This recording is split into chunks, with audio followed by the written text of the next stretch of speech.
Hey, welcome to Socialism for All. Today's date is February 22nd, 2023. This is S4A Livestream number 84. And how's everybody doing? Been chatting with the 35 people in the chat right now, and we just started recording the actual show. So, we've done a few sort of 4-hour blockbuster streams lately. I don't think today's stream is going to be like that. I think it's going to be more like in the 2.5 hour range.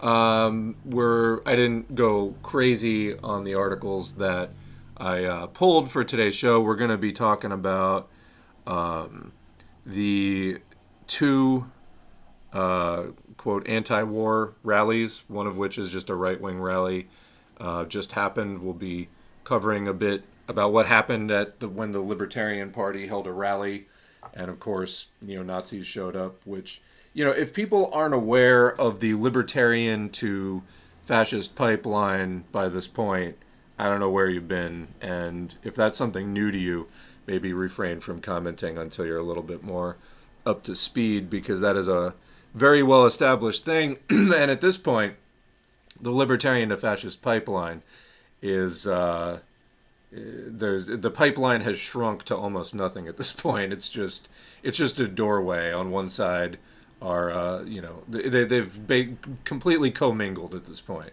They're virtually indistinguishable from each other.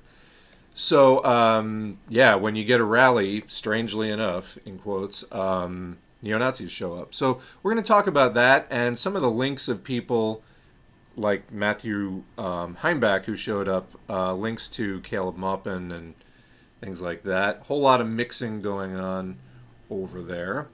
And then we're going to talk a bit more about the Answer Rally, Act Now to Stop War and End Racism Coalition, formed after 9/11 back in 2001 to oppose U.S. invasions. Now is holding a rally, and, as I'm always telling people, get to know your left. I think we need to improve the left. Do the reading, do the studying, be solid Marxist-Leninists, get to know the left, and improve the quality of the left. I think that probably through mass participation and mass struggle, there will be a reshuffling and a shifting and a reorganization of the left. I think a lot of the parties may or may not have a future. I think that there will be new coalitions, new organizations drawn up in the next 5 to 10 years, and we can be a part of that. And, it would really be a help to the working class as a whole to have a better left and, have Marxists who know what we're talking about, can formulate clear positions that lead toward liberation, toward revolution. Not to lead you in circles into Campism and stuff like that. And unfortunately, the national director of Answer, Brian Becker, engages in a lot of Campism and some outright pretty bad defenses of Russia and their sort of role in things. So, again, after 2001, we discussed this for about 40 minutes in the last stream, 20 minutes specifically on this topic, that after 2001, it was like, hey, U.S., don't invade Afghanistan. Don't invade Iraq. Don't do this. Don't do that. It's very clear. Now, when you've got a proxy war going, that just really doesn't land with a lot of people. And it's also, when we're looking at the bigger timeline here and the bigger picture about where does this lead to beyond the conflict in Ukraine as an inter-imperialist conflict, with Russia trying as an advanced capitalist power, trying to get a bigger seat at the table, and established NATO imperialists don't want to budge, don't want to give them a bigger seat. Does that mean direct war at some point? Does that mean that Russia starts attacking NATO countries? This is all bad. And for people who are unfamiliar with the term campism, there is an audiobook on the channel from 1919 by Stalin, end of World War I, called Two Camps. It's very short. And as I said in the comments on that, Stalin says in the thing, World War I is now over, and it resulted in the first national-scale socialist revolution. And so now there are two camps, the imperialist camp and the socialist camp. Well, now the socialist camp doesn't really exist in the same way. Definitely not in the USSR, and China keeps reintroducing more and more capitalism. So, that is definitely up in the air. People have different opinions about that. But yeah, capitalism has been restored basically everywhere at this point, and to different degrees. So as far as trying to do campism in 1919 is one thing. Trying to do it in 2023, not so good. Interesting that the government banned any media material, like a mention of socialism, in Ulyanovsk. Yeah, this is decommunization, desovietization, the road to integration with the global capitalist system, full integration. Books about USSR were disappeared in bookshops. Yeah, we did a piece about the desovietization, and I want to do more on that at some point. Um, haven't had time to get my hands on a good resource for it, but all right. Well, why don't we get into? Let me just look over the chat before we get into any of the clips I pulled. Yeah. So as I was saying, we're gonna talk about the right wing rally and the left wing rally, but also, okay, it's not enough to just say, you step outside of the political mainstream in the U.S. What do you get? You get neo Nazis and you get kind of a lot of fake socialists. How do we get real socialists? This is improving the left. But it is clear we need to be at the right rally to begin with. So, right is incorrect. Gee, this is getting confusing. You need to be at the right rally, which is the left rally, and not the right rally, which is the wrong rally. You know what I mean? All right. So we were talking a little bit about bird flu last time. There still isn't a strain that is causing sort of epidemics among wild mammalian populations. It is epidemic among, or maybe even pandemic at this point, among wild birds. It hasn't made the jump to being epidemic or pandemic among wild mammals. It would probably have to do that first before it became, epidemic or pandemic among humans. So fortunately, that hasn't happened at this point. We're talking about H5N1 bird flu. What else did I maybe miss in the chat here? I want to see what their, meaning the right wing and libertarians, logic is. Like, how do you attempt peace while also being full-blown capitalist? To me, it seems impossible, but I would love for Jimmy fucking Dore to enlighten me. Yeah, as I mentioned, that Jimmy Dore has never really enlightened anyone about anything. But, yeah, this is the thing about libertarians. You want completely unrestrained, unregulated capitalism. You think wars aren't going to break out. Or you claim to be anti-cop. Who's going to protect your private property? And they're like, oh, well, we'll just privatize the security services. Newsflash, those are still cops. You just privatized it. That's still a state. You just privatized it. You basically just changed how they're accountable and how they get paid, but it's still the exact same thing. There's been no change in who is the ruling class. It's still capitalism. Everything in society is still done for capital. Saying that industry is run for profit means industry is run for capital. Like, the point of running industry is to make more capital. And in the process, proletarianize the population, and so on. So yeah, on the global scale, once the capitalists saturate their home market, they have to go international. This results in imperialism. This happened a long time ago. This happened a century ago, longer. Trying to claim that advanced capitalist powers in 2023 aren't imperialist is kind of foolish. Somebody else was replying to my comments about that, saying, by your definition, everyone's imperialist.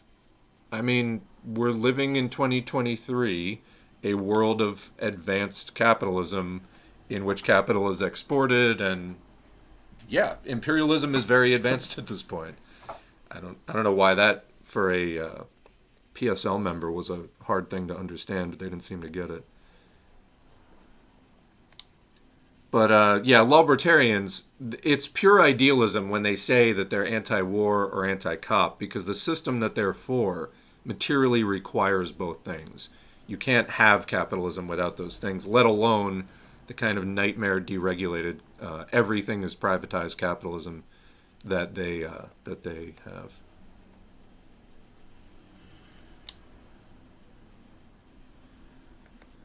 Let's see.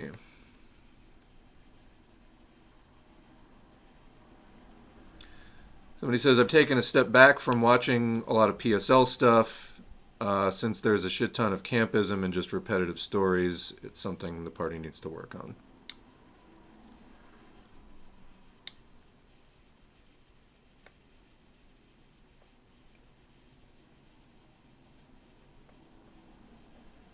If we are talking about unionization, I think a good place to push for unionization would be in the sector of professional bodybuilding. Okay, there's no health insurance or union to protect athletes, and there has been several bodybuilding athletes pushing for it. I think now is a good time with the Washington Post reports about the IFBB, Pro League, and NPC.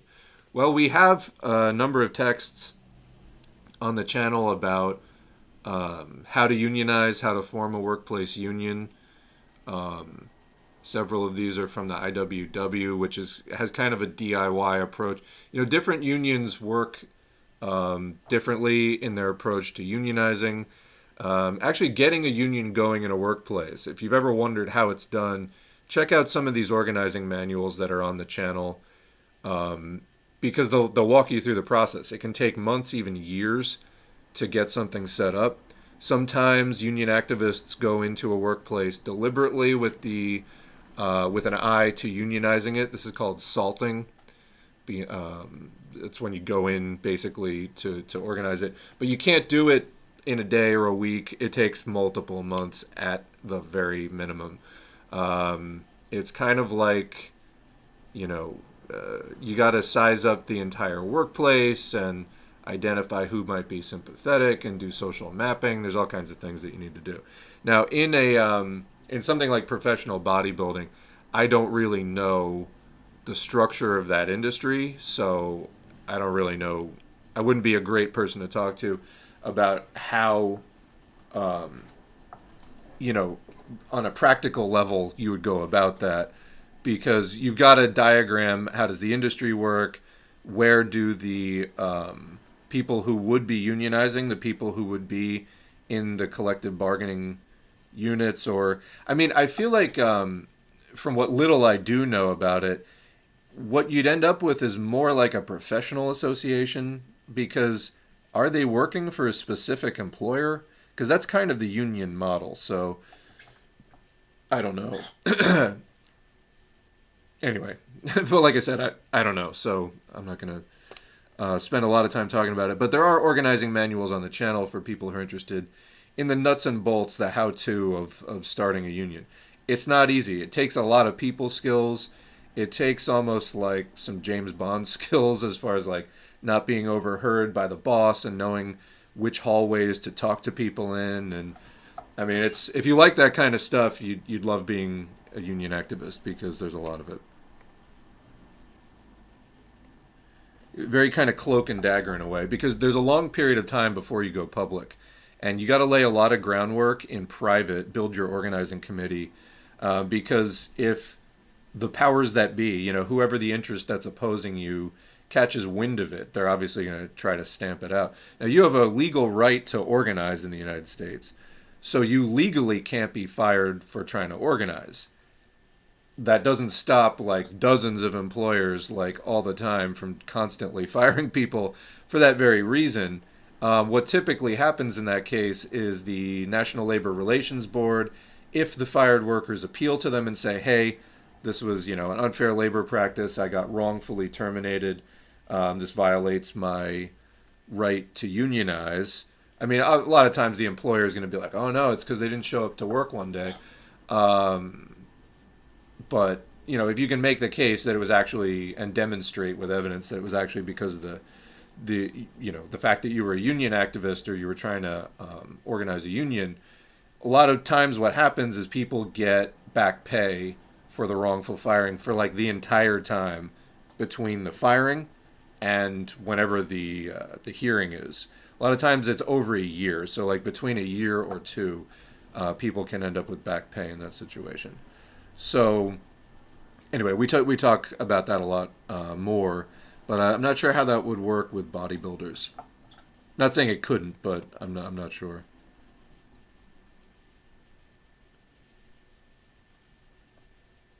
Brian Becker, so head of Answer, is a Marxist. Sam Marcy was a neo-Brezhnevite. PSL is a split off of Workers' World Party. Yes. Becker says some suspect stuff like Yugoslavia under Slobodan Milosevic was the last socialist state in Europe. Interesting. I don't listen to a lot of Brian Becker, and what I did hear was Campist. When I went to go research it again, because I was like, okay, in the last video, we kind of identified which rally to point people towards. Then step 2 is get into the specifics of what is going on at said rally. And I'll play a video of it later. It was worse than I thought. Let's put it that way. Talking about the desovietization, or streets were renamed from USSR cultural names to Christian names because the culture of revolution is not needed now. Yeah, absolutely. We did cover that a few live streams back in, I think the title of it was The Nazis Behind Desovietization. I think it was live stream number 81. And yeah, they were just forcibly renaming a lot of the stuff in the USSR because they're trying to scrub all the history. And then what history of the USSR they can't scrub, they need to stain. So they need to, where it will be remembered at all, they want people to remember it badly, but also falsely. For example, they want to blame the USSR for World War II, which couldn't be further from the truth, and so on. I'm fairly new to Marxism. I started reading Wage Labor and Capital and the Communist Manifesto from Marxist.org. Very helpful. Yeah, if you're new, we have some playlists up on the channel under the recommended reading and party syllabi lists in playlists. You can find that either at the Home tab or the Playlists tab. And one of them that's pretty good and is only about 20 long, and I've done the entire thing except for one video, is Hakim's recommended reading list. That would be Hakim, the other YouTuber. Again, there's like 15, 20 things on that list, and I've done almost all of them. There are other ones as well. There's the Marxism-Leninism Reading Hub playlist. I've done, I think, all but 3 on that. So if you're looking for like what are the major texts and you want them as audiobooks, on the Home tab or the Playlists tab at the Socialism for All YouTube channel, look under recommended reading lists and see what we have over there.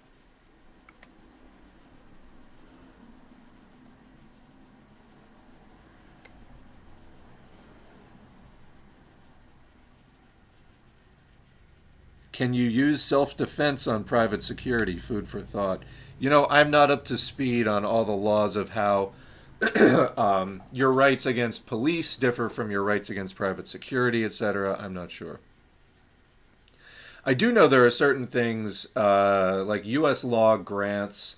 Is it called shopkeeper's privilege? Like people who have private establishments have the. I mean, it can be open to the public, but I mean privately owned.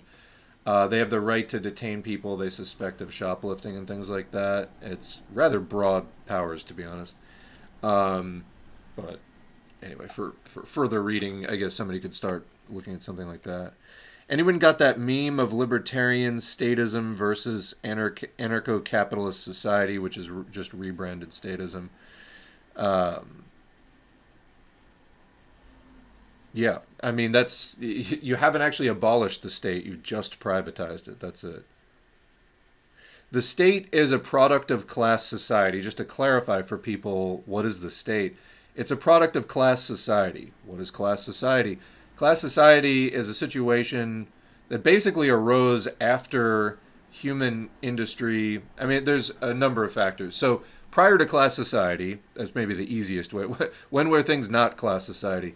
In what we would call the hunter-gatherer phase of human organization, which is, kind of our quote natural state.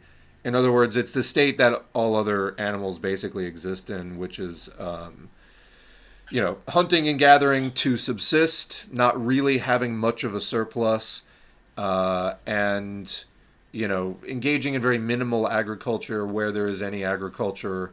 It is transitory and limited, and again, there's no major surplus from year to year. And so the entire social unit, tribe, whatever, really depends on everyone's labor in order for the entire group to survive. Like if really anybody doesn't pitch in, it kind of does threaten the group. So it's everybody contributes and everybody gets out. There's not a separate class of people who just sort of own things and then rule society. That's not to say that there aren't various systems of leadership, you know, but it means that there's not classes of people as we understand them. So at some point, several millennia ago, we diverged from that, and it may have been partly due to climatic reasons. In other words, people started farming due to changes in the environment. That is, I think, not entirely known. So anybody can correct me in the chat, or at least I think that there's, I don't, entirely known may be the wrong way to put it. Entirely established. I think it's different people have different theories about why we broke from hunter-gatherer society. And there are probably many kinds of factors. But at that point, you get class society. There's a division between, ruling and working classes. And a lot of this is over managing the surplus. Who owns the surplus? Who has the right to access the surplus and when? And class society has taken various forms over the millennia. You had the slave state, you had feudalism, capitalism, and so on. So we're in capitalism, and again, you have that capitalist state, which replaced the feudalist state. Different ruling class, different government to enforce their class rule. When, quote, anarcho-capitalist libertarians say that they're anarchists, this is patently absurd because they still need a state to enforce their class rule. Now, as Marxists, we understand the same thing when the working class has a revolution and takes power. That is what it's called when another class takes power, deposes the other class, and there's a shift in who is the ruling class. Then you need to set up a worker state, which is not identical to the way that the capitalists enforce their class rule. So workers need a state to enforce their class rule. The difference is that the proletariat, the propertyless class who has to work to live, once we set up that state, it's on its way to ending class society and therefore ending the existence of the state, which arises out of class society. Again, the socialist revolution puts us on the path to completely eliminate that. Now, it's very hard. At no point, even when the USSR and China were sort of at their peak of socialist construction, at no point was socialism ever the dominant force on the planet. It was a strong counterpower, and it really kept capitalism in check. Unfortunately, it was politically defeated prior to ever eclipsing and then defeating capitalism. So we've never made it to the end of class society. Obviously, that's why capitalism still exists. We need other workers' revolutions to reinitiate this process and get it right this time. So, and there's a lot of desperation, and there's a lot of, we could say, revolutionary pessimism, or anti-revolutionary, anyway, whatever the opposite of revolutionary optimism is, which is driving people to a lot of these weird opportunist, revisionist, campist takes where they think, some other capitalist is going to save us somehow. We discussed this at length in the last live stream, number 83. I highly recommend go look at the timestamps where we're talking about that. But we discussed in that stream how we're doing the Arling Activista, the activist study course. Those are the most recent audiobooks. And it talks in there about how the internal conditions, the organizing that the communist movement is doing, is the primary thing. External conditions can influence the relative ease or difficulty of your revolution, but it never determines the outcome. The internal conditions always determine it. So I see a lot of people not doing actual Marxist organizing, holding to Marxist lines. You know, think of what Lenin did. Think of what Marx and Engels did. The ruthless criticism of the existing politics to get to some kind of a logically consistent position that you could actually run with that was supported by the best evidence that we have. Right? This is scientific socialism. Your theory is supported by practice, in other words. It's the best evidence available to you. It's evidence-based theories of social change, specifically revolutionary social change. And there's a lot of people shying away from this and looking for all these shortcuts. I hate to say it, but these shortcuts are not going to pan out. You can line up all these, and you know, the argument is, Russia's going to weaken NATO and make it so much easier for us. Again, that's never the determining factor. I don't even think they're going to end up weakening NATO very much. So I don't even think this whole gambit of aligning with the Russian bourgeoisie is even going to make organizing easier at all. If anything, it's just opening the door to a bunch of Nazis coming in and calling themselves Marxist. That's what I see it actually doing. But even to the extent, even if it was making organizing somewhat easier, it's still not the determining factor, and the things that are the determining factor are not being prioritized at all. And so that's hugely concerning. We could have a conversation about the opportunism if all of that stuff was happening. Now, there are places around the world that have some kind of a left government set up, and the U.S. obviously does, U.S. and NATO obviously does step in and try to crush it, and sometimes they are successful. But, and we don't want to see that, obviously. But the backbone of this whole thing, the crucial thing, the key thing, the determining factor, it's those internal conditions and that organizing. I think there's a lack of a coordination. There is some coordination. You can look on websites like SolidNet and things like that and find coordination between anti-revisionist communist parties and things like that. But it's that kind of stuff is really the backbone that is going to primarily determine, and it's just not there. So, you can look to all these external influencing factors, and you can tinker with those all you want, but even if you have a good theory of weakening U.S. empire, which I actually don't think this whole Russia thing is doing in the first place, but even if you had one, if you're not doing the core organizing, how are you going to stand up without a backbone kind of thing? You know what I mean? So, yeah. Anyway, we were talking about this a lot in the last stream. I think it's an important point to hammer on, and we will continue throughout the stream on that. So, not every country... Yeah, this is, Gengaros, this is well stated. I agree with this fully. Not every country has reached the level of imperialism, but all capitalist countries are trying to reach the level of imperialism.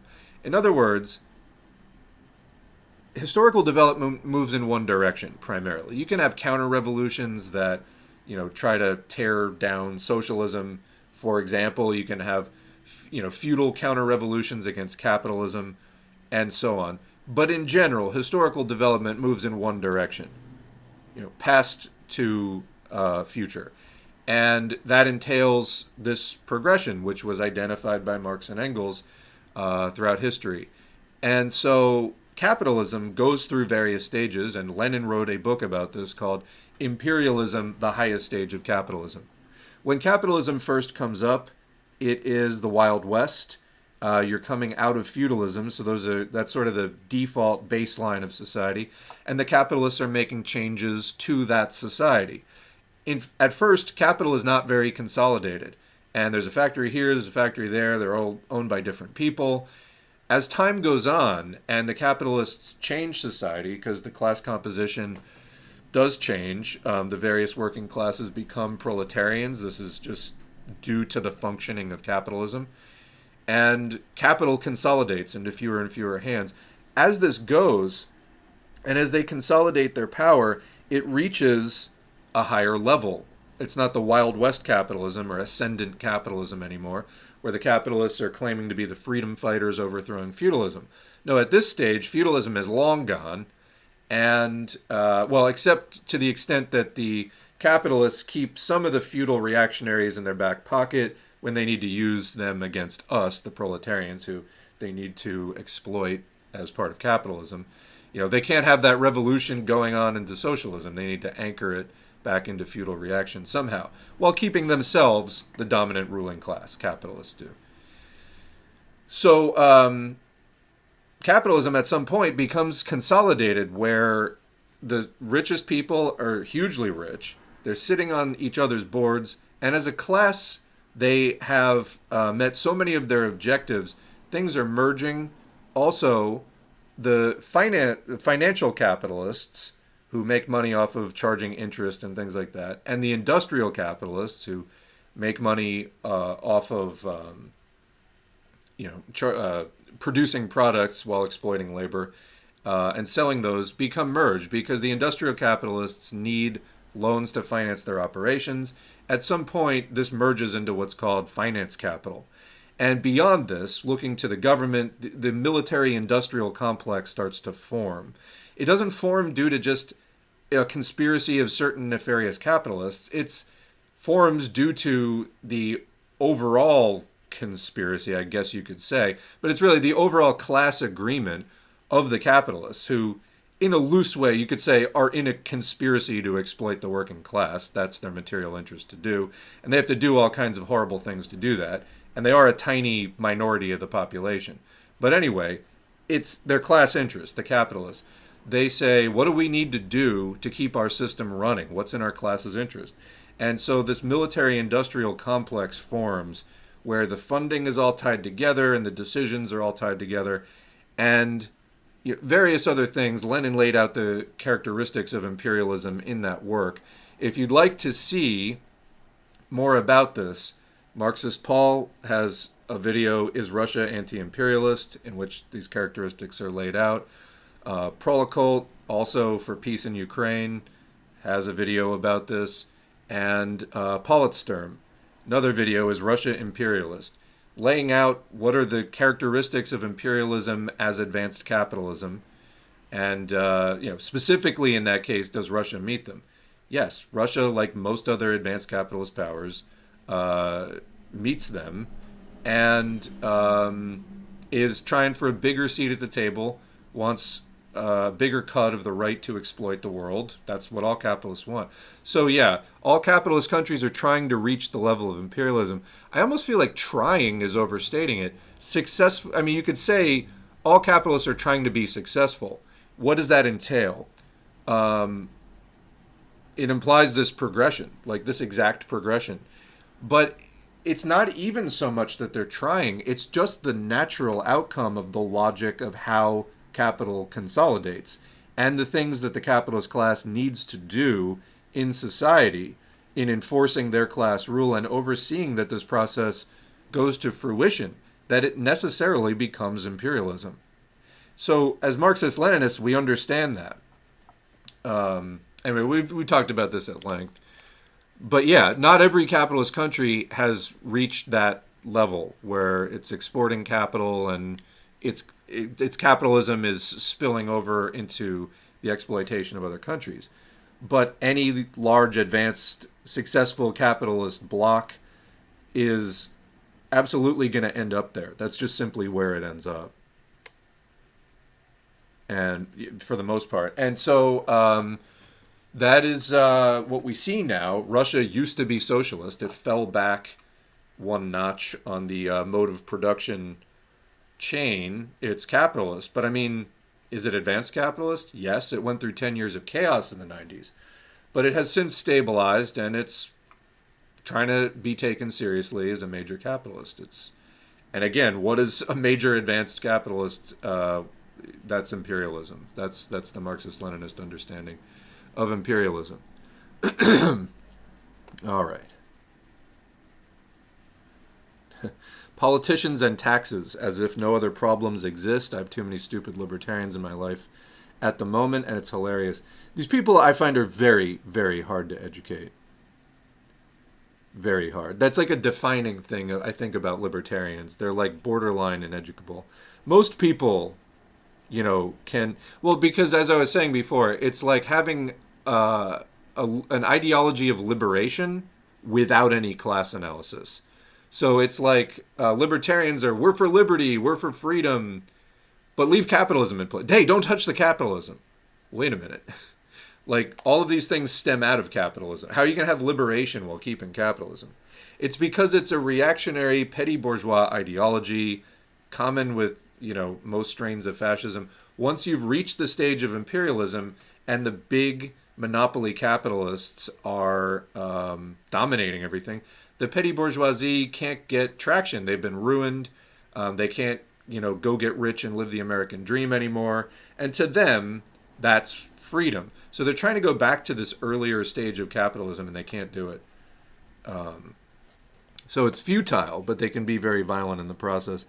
And again, just the total lack of class consciousness among libertarians. Defining feature.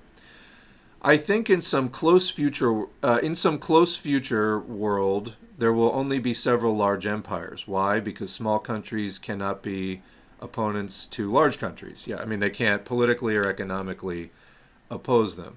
So there could be like Russia, China, USA, EU, Africa, maybe like an Arab Union, India, British Empire, some kind of...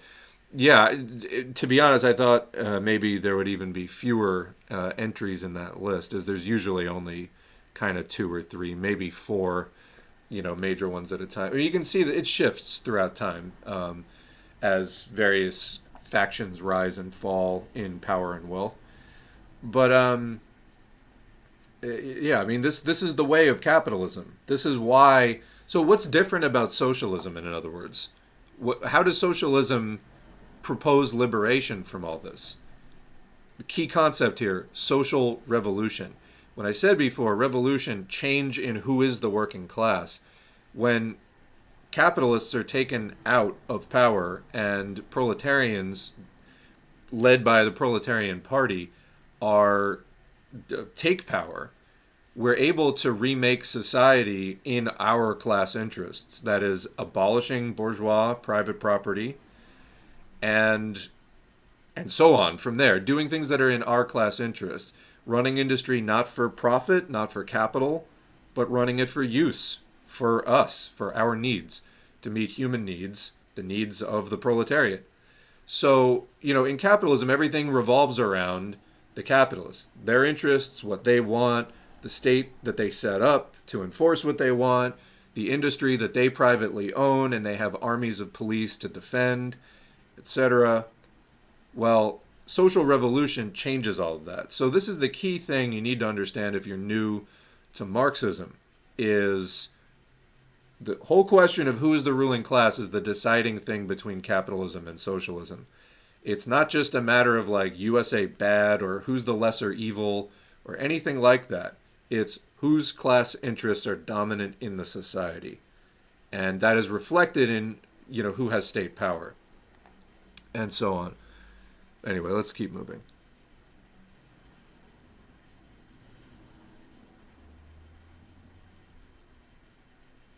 At will employment has become so ubiquitous for that very reason. Well, I'm not sure what the reason is now, because I was talking about unionization a while ago. But yeah, at will employment is where there's no contract, no terms whatsoever, just basically same day hire, fire, or give notice. Yeah.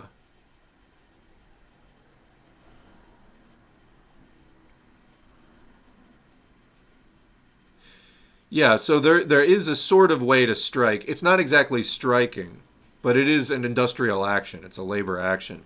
It's called work to rule. Follow every rule by the book and halt production, or at least slow it down. Yeah, it's called working to rule if you want to look that up. All right, somebody writing in a lot of Russian, and I don't know what this says. It's like a whole long paragraph. What do we have here?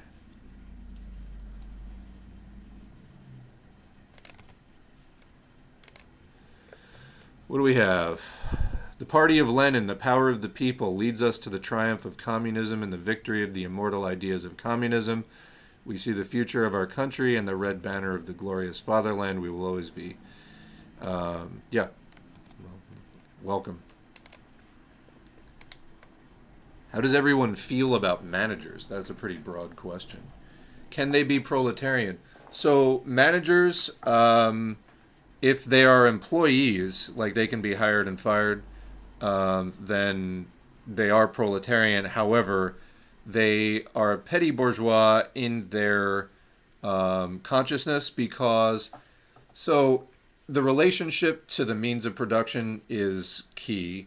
The proletariat both has no ownership over the means of production and no direction over the means of production. Managers do not have ownership of the means of production unless they are also an owner. But generally, managers do not own the means of production, but they do have direction over production. Owners, of course, have the power to both. In practice, they often hire managers, so they will farm out that power of directing production to managers to various degrees.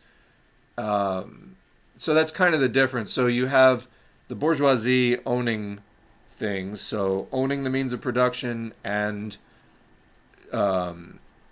directing production. The managers who do not own the means of production but are authorized by the bourgeoisie to direct at least some aspects of production. This gives the managers petty bourgeois consciousness, but again, usually an actually proletarian class status. And then the proletariat, which does not own or direct the means of production.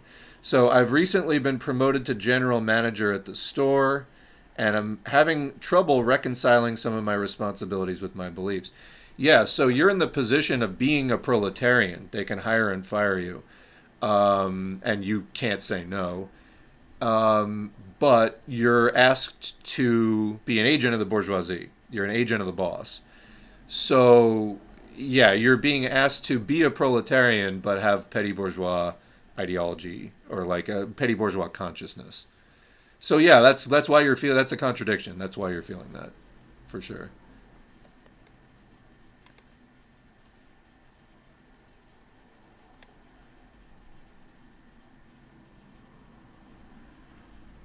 Honestly, that person continues, I'm not sure how long I'll last here. We got bought out by a larger franchise, and they definitely could care less about the workers, or at least treat them worse. They're trying to lower the starting wage I can offer. Yeah, that's what they do. The only reason any of that ever changes is when workers stand up in unison and say no. That's the only time. And it doesn't always work immediately. Sometimes it results in a big protracted battle that the bourgeoisie has, more surplus to wait out something like that usually than the workers do. That's why we have to set up strike funds and do mutual aid and stuff like that.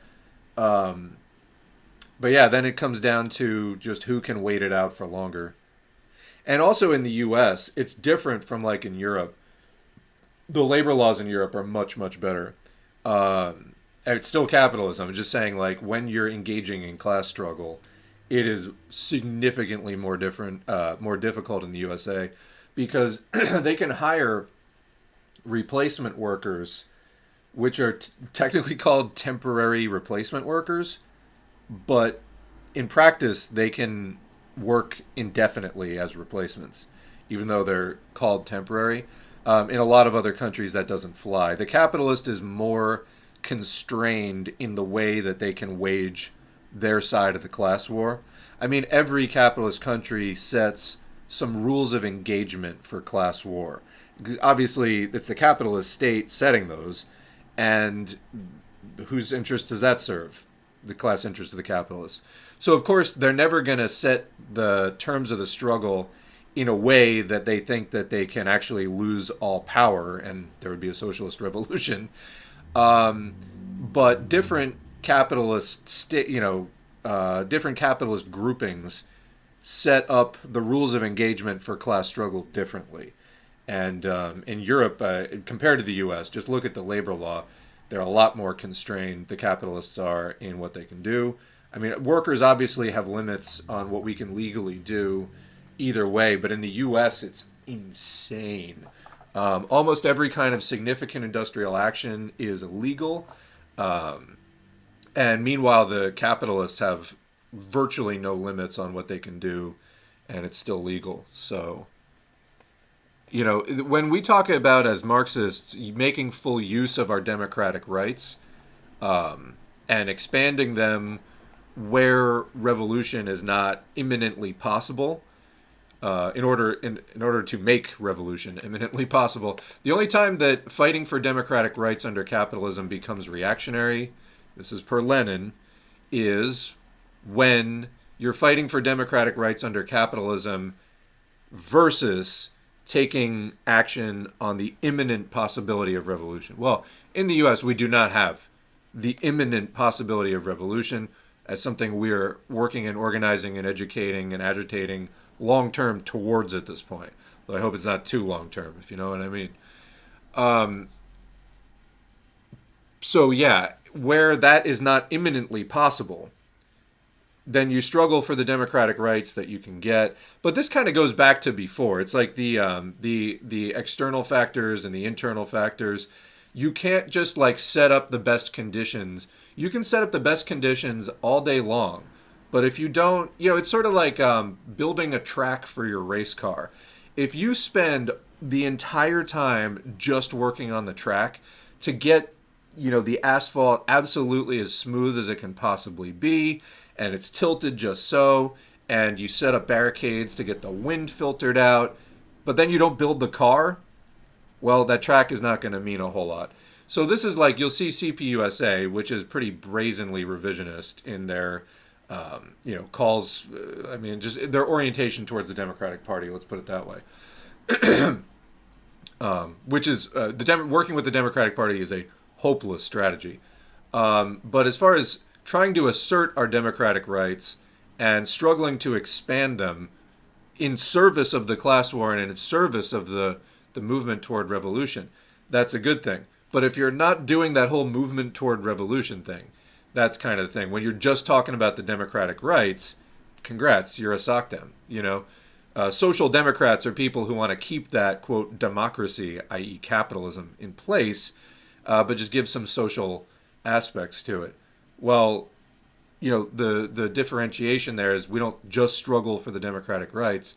And of course, I'm sure if you pinned, CPUSA down, and this is not a slam on the rank and file, by the way, this is the long-standing revisionist leadership.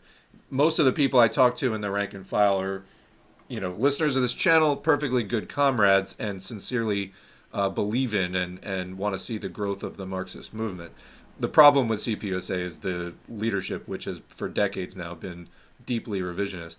Anyway, I'm sure if you pinned them down, they'd be like, yes, we're organizing for revolution. In practice, though, it's all about expanding those democratic rights and voting Democrat and lesser evilism and, again, setting up better conditions. We just got to get better conditions. No, that's never the decisive factor. If you're not working, at least, I don't know, I don't want to come up with like a hard number here, but like, you're not working at least twice as hard on the internal conditions as like, the external easing conditions, then what are you doing? You got it backwards then. And yeah, don't quote me on the twice as hard, but you know what I'm saying. You got to put more effort on that. All right.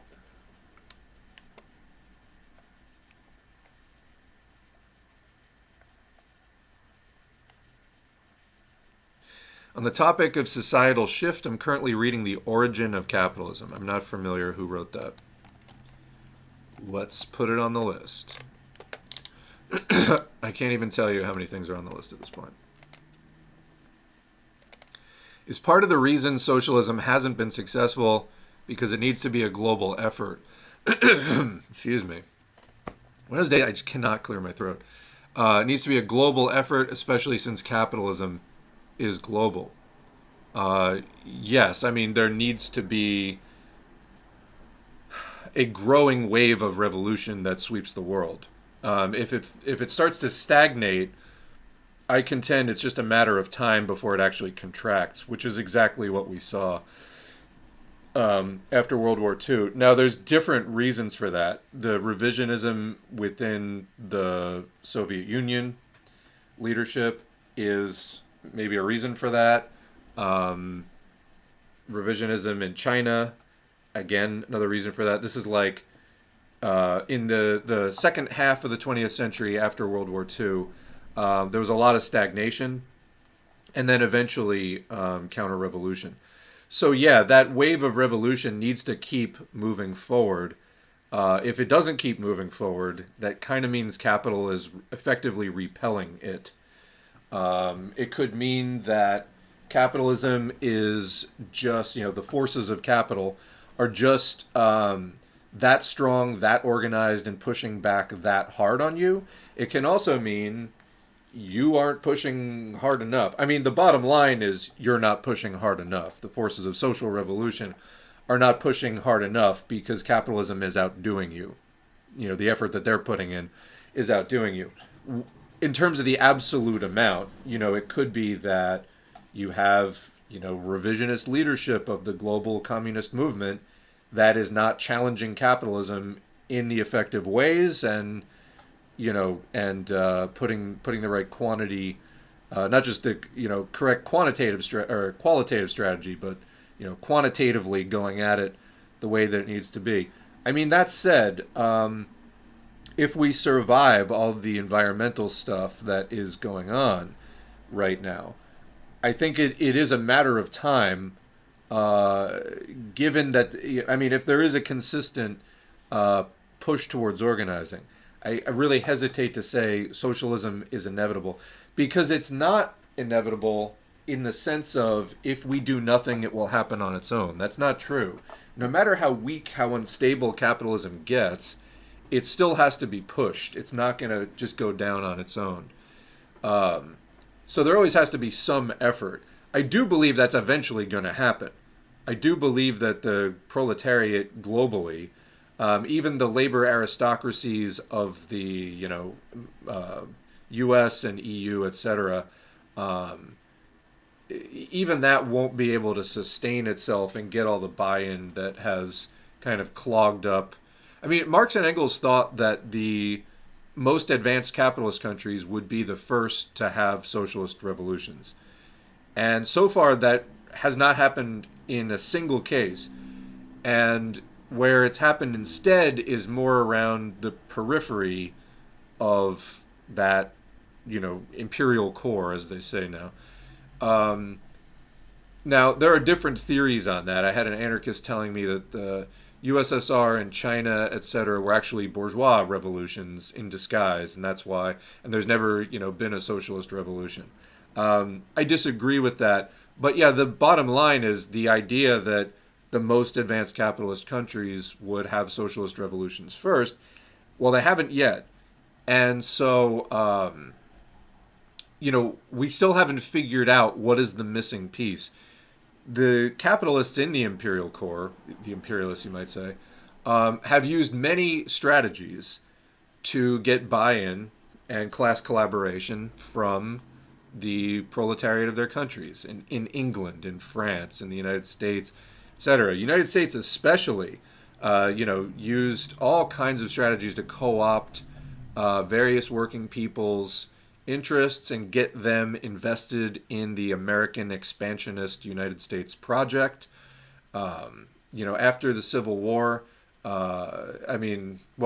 have a couple of chapters from An Indigenous People's History of the United States, by Roxanne Dunbar Ortiz. Highly recommend that as an example of, after the Civil War, a lot of the North American continent that is in what is currently the United States zone was not really fully conquered yet by the U.S. and they got a lot of working people to go conquer it for them, basically. And this, were people going to do socialist revolution when there was still land out there to grab?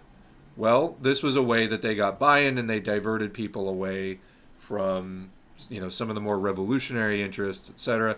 So there's all kinds of ways. I mean, one of the main ways is, well, okay, so kind of the main thing is what's called super profits. It's profits taken from imperialism, in other words, exported capitalist operations that are then imported. I mean, the profits are imported back into the imperial core.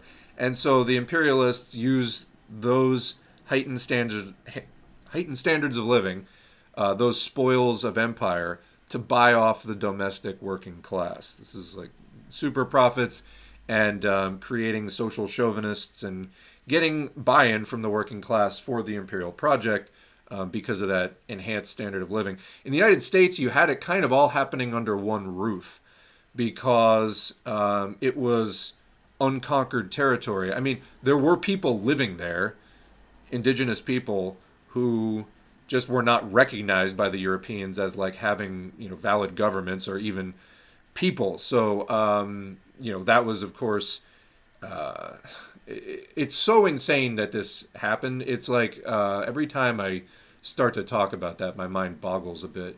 But like, there were people there. They just treated them as if they weren't people, and they killed them and drove them onto smaller and smaller pieces of land. And then they just kind of gave the land to the U.S. working class, who helped subdue this population. It's a settler colonial project. But it's kind of all under one hood. Whereas in Europe, obviously that it wasn't settler colonist in that way. Like France was France for a long time. It didn't just like conquer some other thing. I mean, having border disputes with other people who were there for the same amount of time is one thing. In the United States, this was conquering a vast space of land that, again, people living there, but they weren't considered people by the people taking over, by the settlers. Anyway, disgusting.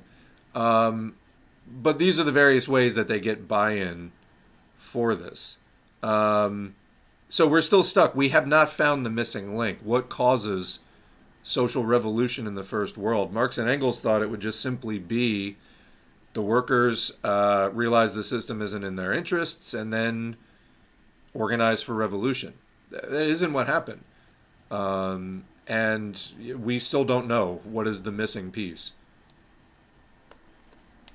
I mean, obviously, these are also like massive police states by now. So organizing is extremely difficult, no doubt.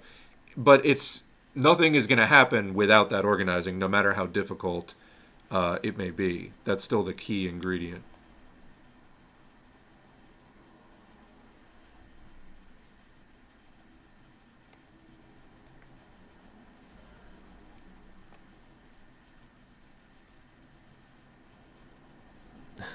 So I have Google Captions on, and it translated as, "So as Marx says lettuce, we understand that," which should have been Marxist-Leninists.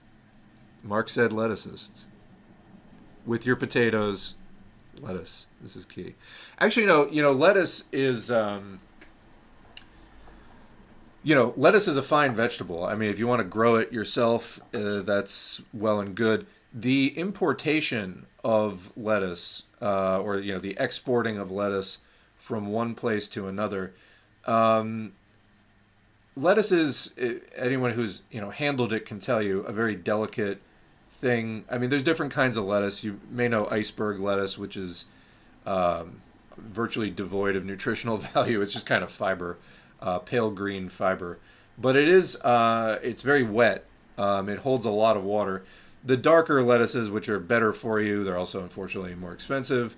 They're much more delicate. If you kind of rub the leaves, they just sort of disintegrate.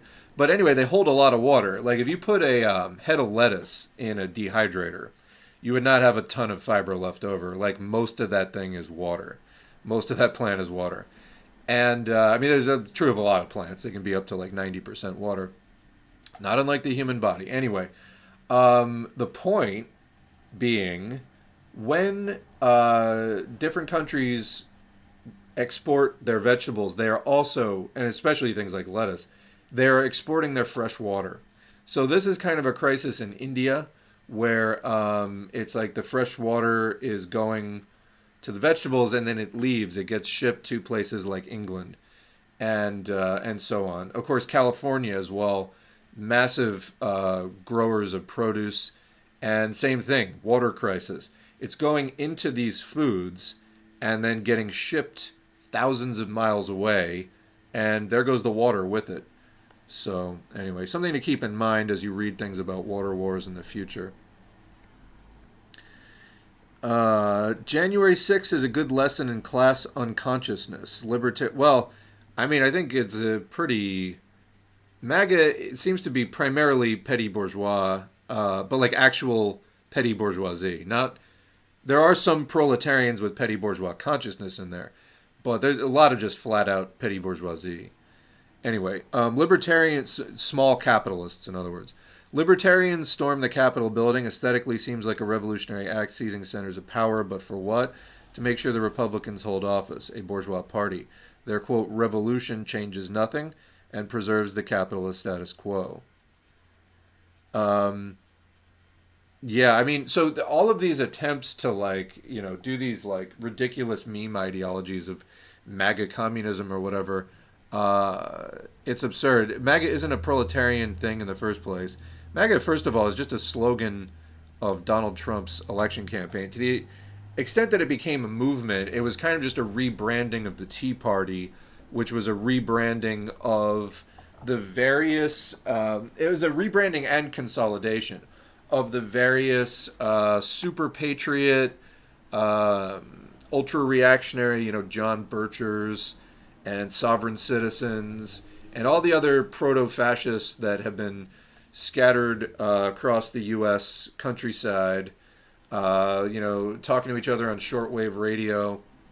The Tea Party kind of mainstreamed that because the Republican Party really needed them at that time after Bush and Cheney did what they had to do, but in the process of doing what they had to do, laying out the foundations of 21st century U.S. government, completely destroyed the goodwill of that wing of their party. So they needed a new, face of the Republican Party, and they called up these freaks in the Tea Party who previously had an existence as, the various proto-fascist nuts and anti-communist nuts across the U.S. And ever since they've been like really nurtured in the Republican Party, not that there wasn't crossover before, but now there's a lot of crossover. And there you get official sanction and support. That has grown. Their messaging has grown. Their funding has grown. Their power, the power that they hold, has grown. And none of this has been good whatsoever for working people. So anyway, pretty well established. We'll come back to that when we do that right-wing Libertarian Party rally. The power of the communists is impossible without bloodshed. That's up to the bourgeoisie. That's really up to them. If they would like to, it's like at a protest. The cops are the ones that bring the violence. We would like nothing more than to have power peaceably transferred into the hands of the working class. It's the capitalists who will literally massacre millions of people in order to have that not happen. Yet when working people fight back against this, the capitalist media makes us out to be the bad guys. Go figure. You're going to have to make up your own mind on that one. But yeah, I know what you're saying. Turning any real leftist movement into controlled opposition has been the modus operandi since the 50s. It's tough. I mean, even before then, you can read the battle for the soul of CPUSA for like a long time. They had, even at their peak, in like the 30s or whatever, they had, and 40s, they had a lot of problems with opportunism and the whole, the FDR coalition. They thought that there was going to be some kind of like a popular front government after the war. Instead, what did the victorious capitalists do? They said, hey, thanks a lot for your help. Here's Joe McCarthy. fuck off. And then they proceeded to kick every communist, socialist, anarchist, other radical out of any position of influence at any level of not just government, but just civil society as a whole. Oh, are you a well-known author? Blacklisted. Are you the head of your local library? Gone. This was McCarthyism, the second Red Scare, and that was what all that opportunism got us. It did not result in shared power. It's an absurd concept, but this is your brain on class collaborationism.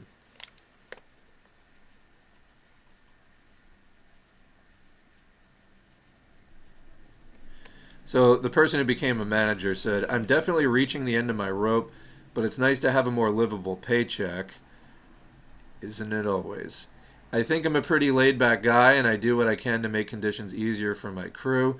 I've been telling myself that it's better to have someone with class consciousness who would support unionization in that management role than an actual capitalist class collaborator." Yeah, I mean, for as long as you're in that role, what you can do is you see your employees slacking, look the other way. You overhear them talking about unionization, keep it to yourself, etc. So you've been promoted into that role. The capitalists, you're still a proletarian, although they're trying to buy your allegiance with that slightly better paycheck. So, but what you have to do though, as a class conscious person, and specifically a class conscious proletarian, you are still a proletarian. They will still fuck you over. You're still being exploited, etc. They've given you that little bit of extra money and slightly better conditions for you personally, in order for you to act as their agent. In other words, as an agent of their class, which you are not in and never will be in. So what you can do is take their money to the extent that can even hold out in this job and live in that kind of contradiction, and still be an agent of the proletariat instead. How much of that you can take, how much of that contradiction you can take, because there will be instances where they're going to tell you to fire somebody and stuff like that.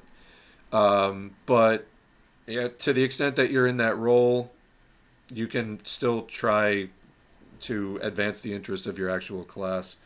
But I hope that it is a lesson in class consciousness for you, and whatever happens, that you come out of it even more determined to fight for the interests of the proletariat. So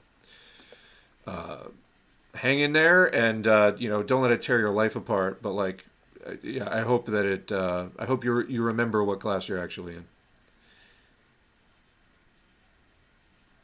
I was told. I don't want to read that out. I'd be accused of spreading rumors or something. I suspect the contradiction will prove too big, though, and I'll have to quit. Well, if you do quit, at least learn as much as you can in the process. Opinion on globalization to socialist countries. I'm not sure what you mean by that.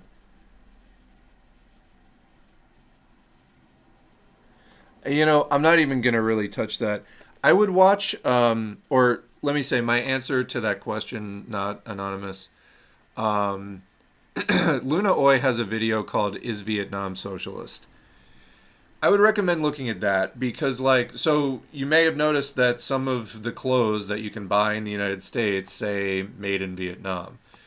Now, you would ask, if they're socialist, why is that? Long story short, the political destruction of the USSR took the USSR economy with it, and everything fell into chaos for about 10 years. They reemerged with the bourgeoisie in power. Okay. What did that do to very small countries like North Korea, like Vietnam, that depended on that economic relationship, basically? Well, Luna Oi lays it out in that video of what they had to do. They did need capital, and they turned to... And by the way, I'm not an expert in Vietnamese economic policy or development, so... there may be Marxist critiques of the path that they chose after 91, that they could have not gone to the IMF and things like that. I don't know. But basically, the only real option that they saw was turning the IMF for capital, and that came with certain strings attached. However, the Vietnamese Communist Party was able to keep things in their control sufficiently that they were able to allow some of that without completely losing control. This is basically kind of the same argument that, you know, basically the Chinese Communist Party of China makes. Sorry, I was trying to say something else and just the words were not coming out. Although it's different in the case of China because they did this not for that reason. They did it in the late 70s, so it had nothing really to do with the fall of a powerful ally. So yeah, anyway, that's sometimes countries are forced into a position where they can't continue to develop. And again, there may be an argument that this is still revisionist and there was another way, but they chose the easy way and it's leading them back toward. Again, we're going to leave that debate for another time. I haven't really heard both sides of that, but I thought that Luna Oy made a pretty good case for Vietnam in that case. That's all I'm going to go into on that for right now.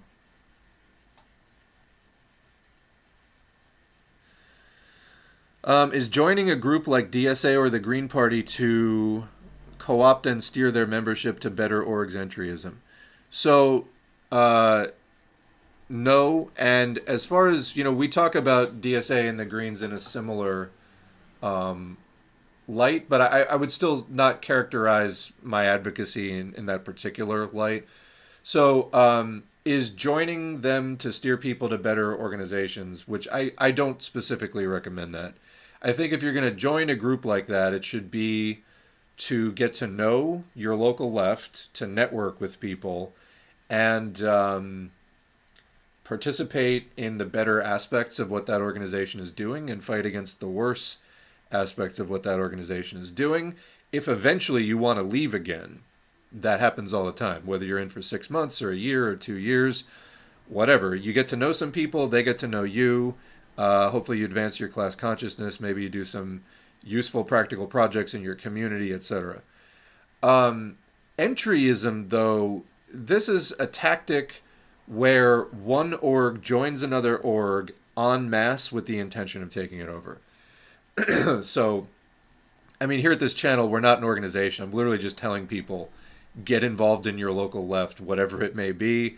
DSA and the Greens are basically available in all 50 states. You should be able, they have many, many chapters, whereas a lot of other organizations may not. Also, those two are less Marxist, but they're also big tent.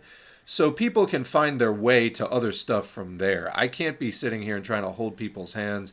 I'm also not ready to endorse any particular organization. So what I will tell you at this point is see what is going on and join the best thing that you can find.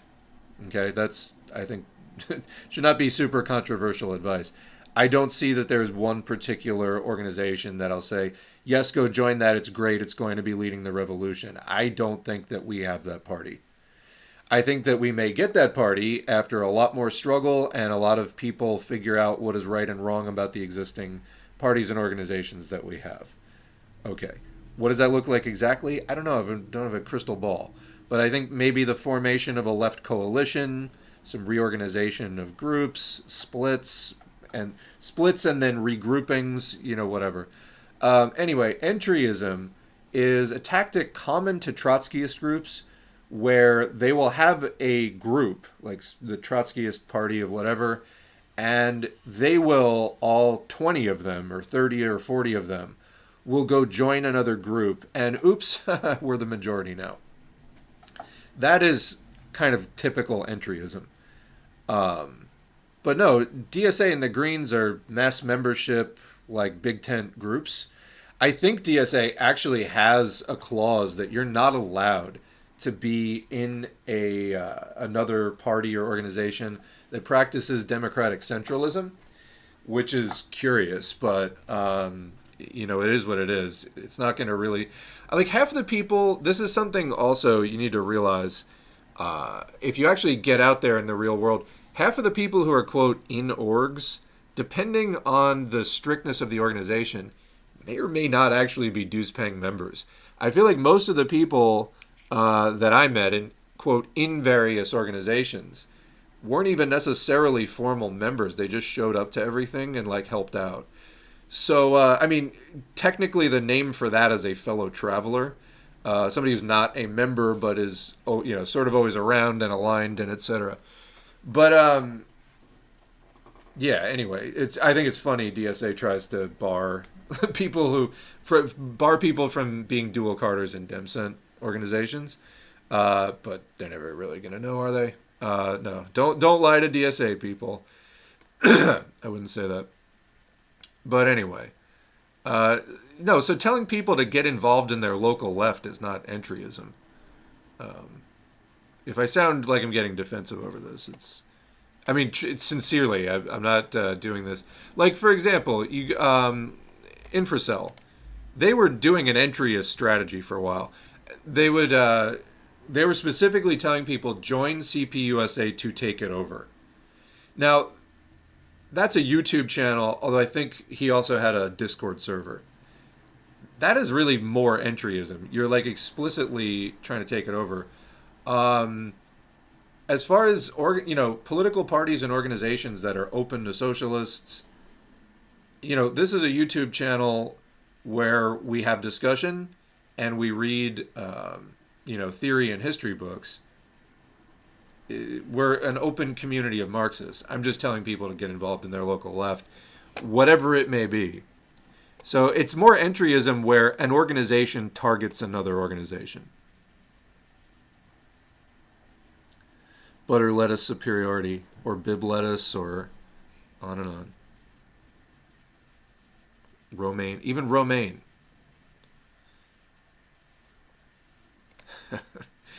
These Marx head lettuces are so strange, always calling each other Conrad. Marx head lettuce, there you go. It really is the leaf lettuces though you want to go for. But anyway, avocado and almonds also take up a ton of water. Yeah, almonds are good for you, but they're a very water intensive crop. Yeah. I saw a documentary a while ago that made the case that almond farming was partially responsible for the bee die-off. Farmers would ship their colonies to fertilize the almond trees, which apparently don't provide much nutrition to the bees. Interesting. Patriotic socialists, or PATSOCs, are so gross. So Paul Sturm had a good post about this. I mean, the idea is that, anyway, never mind. We'll just continue. Patriotic socialists are so gross. Midwestern Marks on their last stream were defending rapists and slaveholders like Jefferson and Washington, saying it's important for a socialist to recognize the great things that they did. Seems like all they do is tail the masses and make excuses for it. I think we should certainly have other focuses at this point, for sure. How about, anybody remember class struggle? Remember that? You don't really need Washington for class struggle. The person, not the city. I called them out on their stream for it. I said, are we there to lead the masses or tail them? And they said they want to do both. You can't make that up. That's funny. Oh, boy. Oh. I'll tell you, I don't even know what to say. That in a way that sort of lightens my load with people self-discrediting like that. That's ridiculous. Seems like a deliberately ironic dog whistle for National Socialism. Yep. Yeah, we'll definitely get into that when we get into the war rally. I'm going long on the chat today. I clearly feel like just chatting for a while.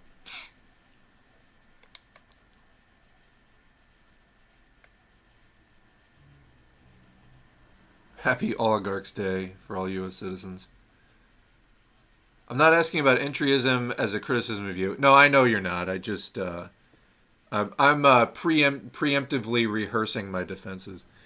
No, but I mean, it's true. We're not, you are people listening to Marxist theory and interested in Marxist theory.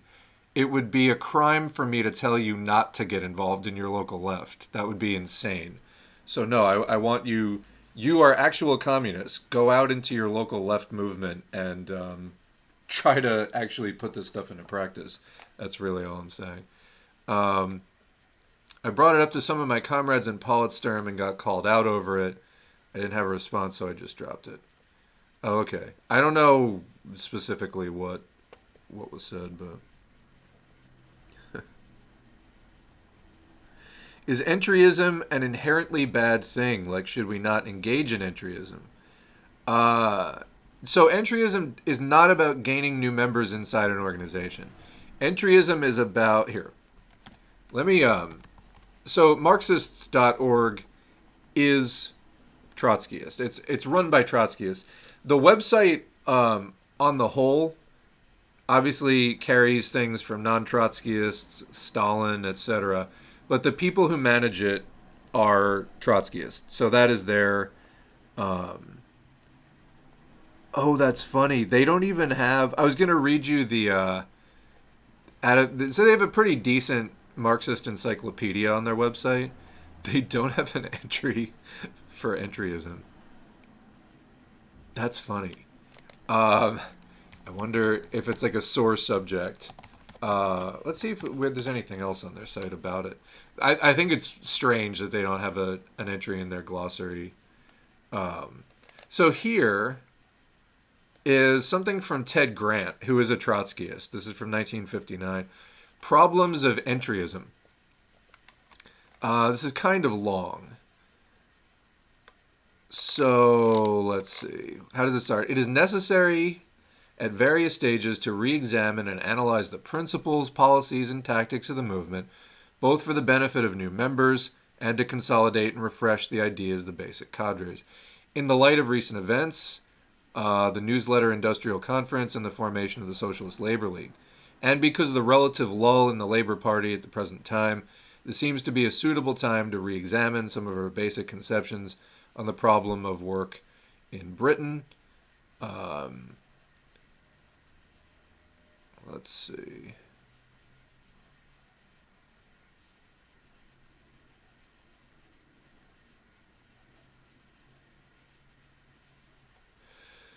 Okay, so historically, the Marxist movement has been thrown back. It has been isolated from the main currents of opinion within the labor movement itself. It was under these conditions that the problem of entryism was raised by Trotsky. It is significant, too, that it was first raised in relation to problems in Britain, which is perhaps a pointer to future perspectives. Here we can only give a brief sketch of the history of entryism in Britain, dealing with the most important points only, which are of interest for the purposes of clarification and discussion. So they give some examples. The Independent Labor Party, as a result of the experience of the labor government of 1929 to 31 and the world events of that period, obviously the crash of 29 and the Great Depression, and the catastrophic slump, the rise of fascism in Germany, faith in reformism was shattered among many sections of the movement. So in other words, a decade prior, or 15 years prior, there was the betrayal of the international Marxist movement by the Second Socialist International, who endorsed World War I basically against what they had agreed to do. So they endorsed a bourgeois war and sold out the working class. And but some people, and so out of that split, you had some parties joining the Communist International and some staying in the reformist camp. However, the Great Depression, the rise of fascism, some of that faith in the reformist, non-communist side was shattered. Continuing, opposition to the policy of surrender and retreat of the MacDonald government crystallized in the Labor Party within the ranks of the ILP. The ILP, or Independent Labor Party, split from the Labor Party on the wrong issue at the wrong time and without mobilizing support in the broad labor movement. This meant that tens of thousands of workers organized in the ILP were moving in a revolutionary direction, away from reformism and toward Marxism. At this stage, their ideas were muddled, half revolutionary, half reformist.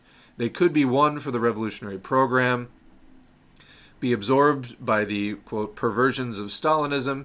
So these are Trotskyists, of course, who feel that the founding of the Comintern was good by Lenin, but that Stalin and, quote, Stalinism led the Comintern astray. Move back to reformism or lapse into apathy. So they're saying that this group, the ILP, split from the Labour Party, but not under the best circumstances. And then their fate was up in the air. It could either be A, revolutionary program, B, Stalinism, again, there's a Trotskyist perspective, 3, or C, I guess I should keep that consistent, right? Move back to reformism, or D, lapse into apathy. What happened? In 1932, the Trotskyists in Britain had been expelled from the Communist Party for advocating a united front with the socialists in Germany and Britain. They launched a monthly paper, but still remained isolated from the mainstream of the working class movement. Under these conditions, Trotsky suggested to the British comrades that the most fruitful field of work in Britain would be among the leftward moving workers in the ILP. Unfortunately, the most experienced leaders of the movement resisted and tried to maintain an independent organization. Not for very long, they soon entered the Labour Party, and later their organization was dissolved. And only the younger and less experienced entered the ILP. Only modest successes were recorded. In the next period, the ILP began to melt away as a serious force due to vacillations, so internal vacillations and confusion of the leadership. By 1935, the labor movement had begun to recover from the debacle of 1931. And with the decline of the ILP and the prospect of only negligible further gains, if not losses, in this stagnant milieu, Trotsky raised the question of entry work in the Labour Party. The successes of the LP in the local elections, the strikes, the possibility of civil war, which seemed to loom ahead, all would have had their reflection in the ranks of the Labour Party and make the best elements receptive to revolutionary ideas. However, they would not listen to a tiny organization outside the mainstream of the labor movement. The problems of building the revolutionary tendency was the problem of penetrating the labor movement, especially the politically conscious sections organized in the Labour Party. The LP, as the political expression of the organized trade union movement, represented the organized working class and sections of the unorganized workers as well. Thus, the only way in which the work of revolutionists would not be stultified was within the mass milieu. We must learn to express revolutionary ideas in a language workers would understand, skillfully fighting the reformists step by step, but without abandoning revolutionary ideas or perspectives. Comrade Trotsky suggested bringing the experience of entry into the ILP to a close and conducting work in the Labour Party. The history of the subsequent period demonstrates that at this stage this was the correct tactic.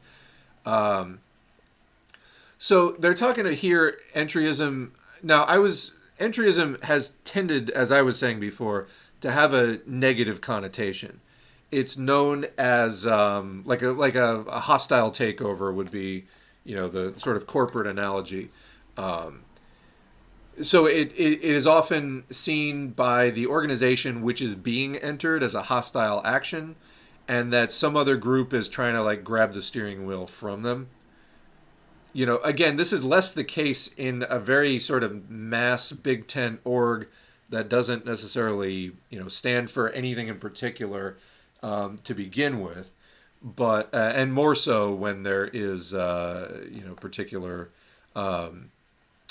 agenda of that party. So here they're talking about entryism in general of remaining independent or working within the Labour Party, and so they consider it as a historical question. This thing's way too long for me to read. They say that the problem of, to enter or not to enter was posed from 1936 to 1939 by the developments in Britain. And the outbreak of war in 1939 cut across the process and gave a different turn to events. So what happened? Let's see if we can just wrap this up. I mean, of course, at this time, if you could join a Comintern party, and S4A was going at that time, believe me, I'd be just doing that. I don't think we have an analog to that today. But anyway, so hence the Trotskyists, though, alienated from the Comintern, they were trying to figure out, what do we do? Do we stay independent? Do we enter the Labour Party? What do we do? Actually, you know what? That's good enough. Let's just leave it at that for now. But yeah, this has been kind of a thing in Trotskyism, and I never really fully put together why, but that is the reason why. Because the Trotskyists were not a big enough force on their own. As communists, what should a communist do in a world with a Comintern? Obviously, join one of those parties. But Trotskyists, being Trotskyists, were not welcome in the Comintern parties. So they had the particular, peculiar situation of what do we do? We're Trotskyists. We're not going to be in the Comintern, but we can't go into the bourgeois party. So what do we do? Anyway, hopefully that's clear. Now, as far as like entering a large organization, the question is more, we don't have anything resembling the Comintern. All we have are a bunch of fragmented, mostly revisionist Marxist parties. The ones that are not revisionist are like exceedingly small, and some of them may be doing fine people, but negligible as far as their impact on the larger labor movement or any kind of mass movements. So what do you do in this case? It's okay. You've read a lot of Lenin. You've read a lot of Marx. You've read some Mao. Whatever. Where do you go with this? And people ask me, organizations, what do I do? That's why I tell people, go meet your local left. I feel like a lot of things will become super clear once people get out into the left and you actually find out firsthand what is the U.S. left about. The next steps may become clear to you, and that's all I'm going to say. As they should. I'm not trying to sit here and tell people like how to do this thing. However, I think there's problems with the U.S. left, which I'm not the first to observe, and I don't think I'm going to be the last. I think most of the people taking this advice are going to see some of those problems within a few years. And collectively, maybe we will come up with some solutions. I think Patsoks are probably far worse than Mensheviks, but it's kind of a different point in time. There's similarities, though. Midwest Marx's position on that rally and their Patsok tendencies are unfortunate. I was enjoying their stuff for a bit, but they're a little too out there. This is what I keep hearing. I don't really listen to them.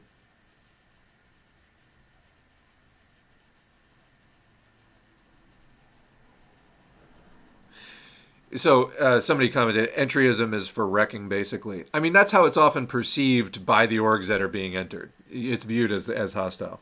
But again, this was historically a Trotskyist thing because they have their like Fourth International. The reality is at one point in the UK, from a video I was watching at least, there were as many Fourth Internationals as there were Trotskyist parties.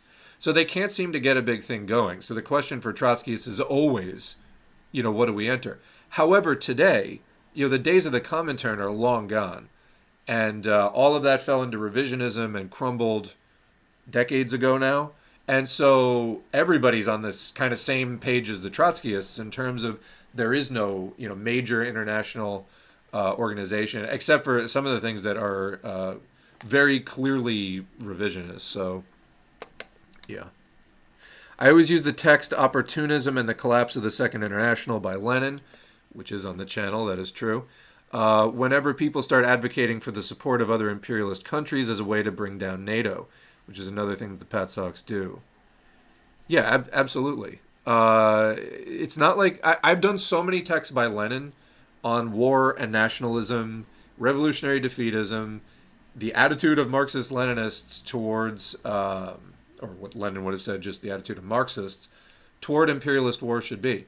But so what people like Becker and that kind of campists, what they do is they just say Russia isn't imperialist, therefore we can support them. Okay, but that's not true. All right, why don't we just go ahead and get into this stuff? I've caught up with the chat anyway. So now would be an appropriate time. I'm just going to run through everything in the order that I wrote it down. Let's start. Everybody hang on, bit of a subject change. There was a fire in Florida. So this is from officer_Lou. I don't know anything about them. They just had this. Breaking. Massive 5-acre fire. So this was a few days ago. I didn't hear anything about this. This was on February 16. Massive 5-acre. 5 acres is big. Has broken out in a warehouse storing plastic plant pots. Say that 10 times fast. In Kissimmee, Florida. Hazmat teams are monitoring air quality due to the large amount of smoke coming from the burning plastics. Residents with breathing issues should stop breathing, should remain indoors. Hey, here's a fun fact. Do you know where all the air indoors comes from? Outdoors. So yeah, I mean, you can remain indoors for some period of time. That is going to get in your house to some extent, though, at some point. Also, my understanding, Florida is kind of a warm place, and there will be air conditioning. There will be a need for airflow. So even this time of year. Anyway, we have a video of this just to see how big it is, because it's horrifyingly large. Here we go.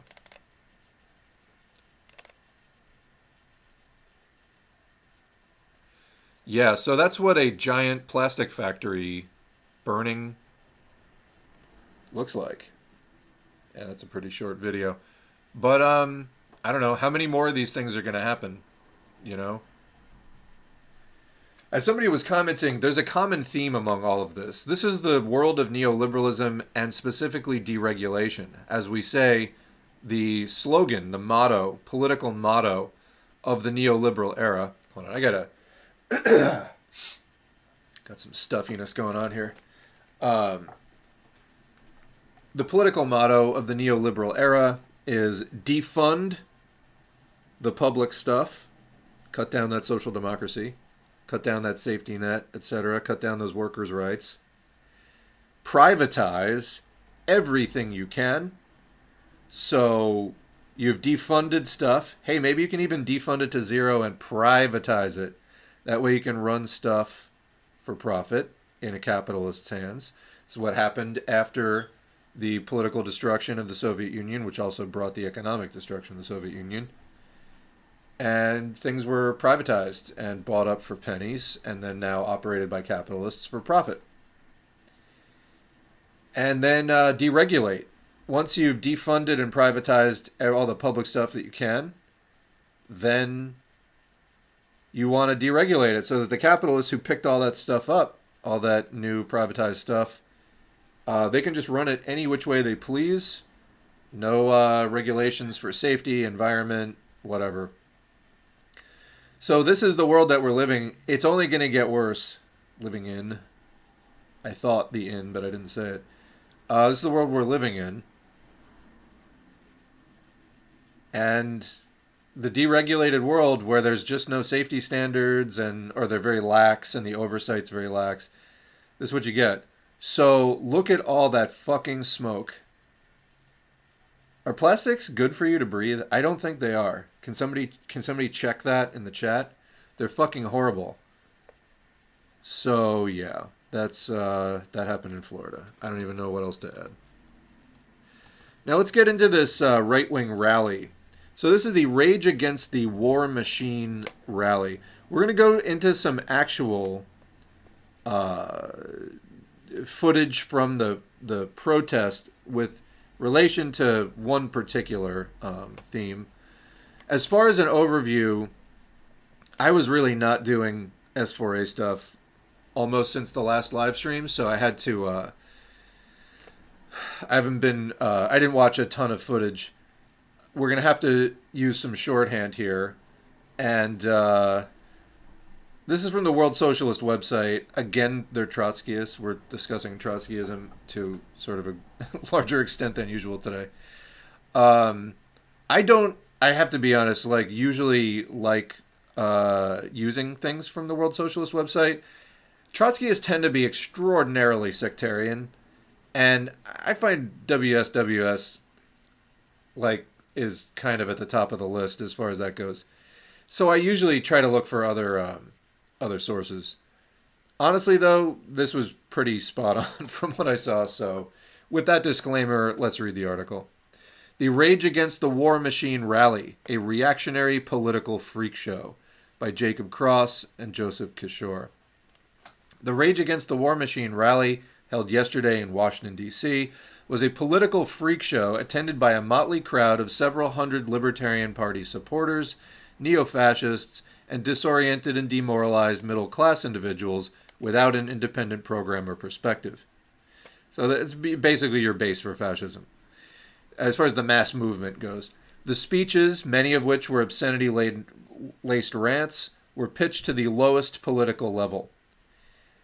Why do I feel like they're talking about Jimmy Dore? Because every time I've watched Jimmy Dore, well, I haven't watched Jimmy Dore in about 2 years now at all for any reason. For any reason. Actually, I think I did 1 or 2 reaction videos, and then I had to stop. I actually did try to do another Hanging with the Sockdem gang response video to a Jimmy Dore thing. Literally, the first 3 sentences he said, I would have spent 45 minutes unpacking. It was that bad. I just had to stop. But anyway, yeah, he lost me at the Boogaloo Boy thing. I think the last gasp of his dying progressivism was Force the Vote. That was the last thing I think he was even remotely about. For people new to Jimmy Dore at all, so we're in 2023 now. Back in 2015, which, holy fuck, was that 8 years ago? Time... Is that possible? Hold on, I gotta stop the show and look at a calendar. I can't believe that. Anyway, he was on the Young Turks and was much more progressive in his sort of typical commentary. He had a falling out with Cenk Uygur and the Young Turks' main leadership over their endorsing of Hillary Clinton. He was furious about Bernie Sanders getting screwed, and I guess got into a lot of fights with Cenk, and some of this was happening on air. Anyway, he kind of broke away from TYT and got into this pissing contest with Cenk for subscriber count, for money that they were making, for political influence. He wanted to prove that they were wrong. And don't get me wrong, I'm not a fan of TYT. They're just part of the Democratic Party. I don't believe that working with the Democratic Party is a possibility. The left has to go independent. It's that simple. The Democratic Party is just not a suitable place for ideological struggle. Anyway, so Jimmy Dore got into this huge battle where his entire ego was on the line. He would have, I think, crumbled into dust if he had lost this thing, or felt like he had lost it against Cenk. And so there weren't that many. So, for example, I run a socialist YouTube channel. I would consider myself left-wing, as Jimmy was doing back in those days.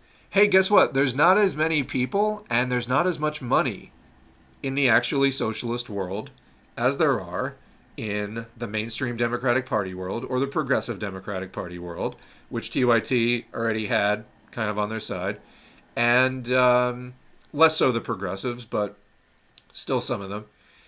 There's a lot more money in libertarians and MAGA fascist freaks.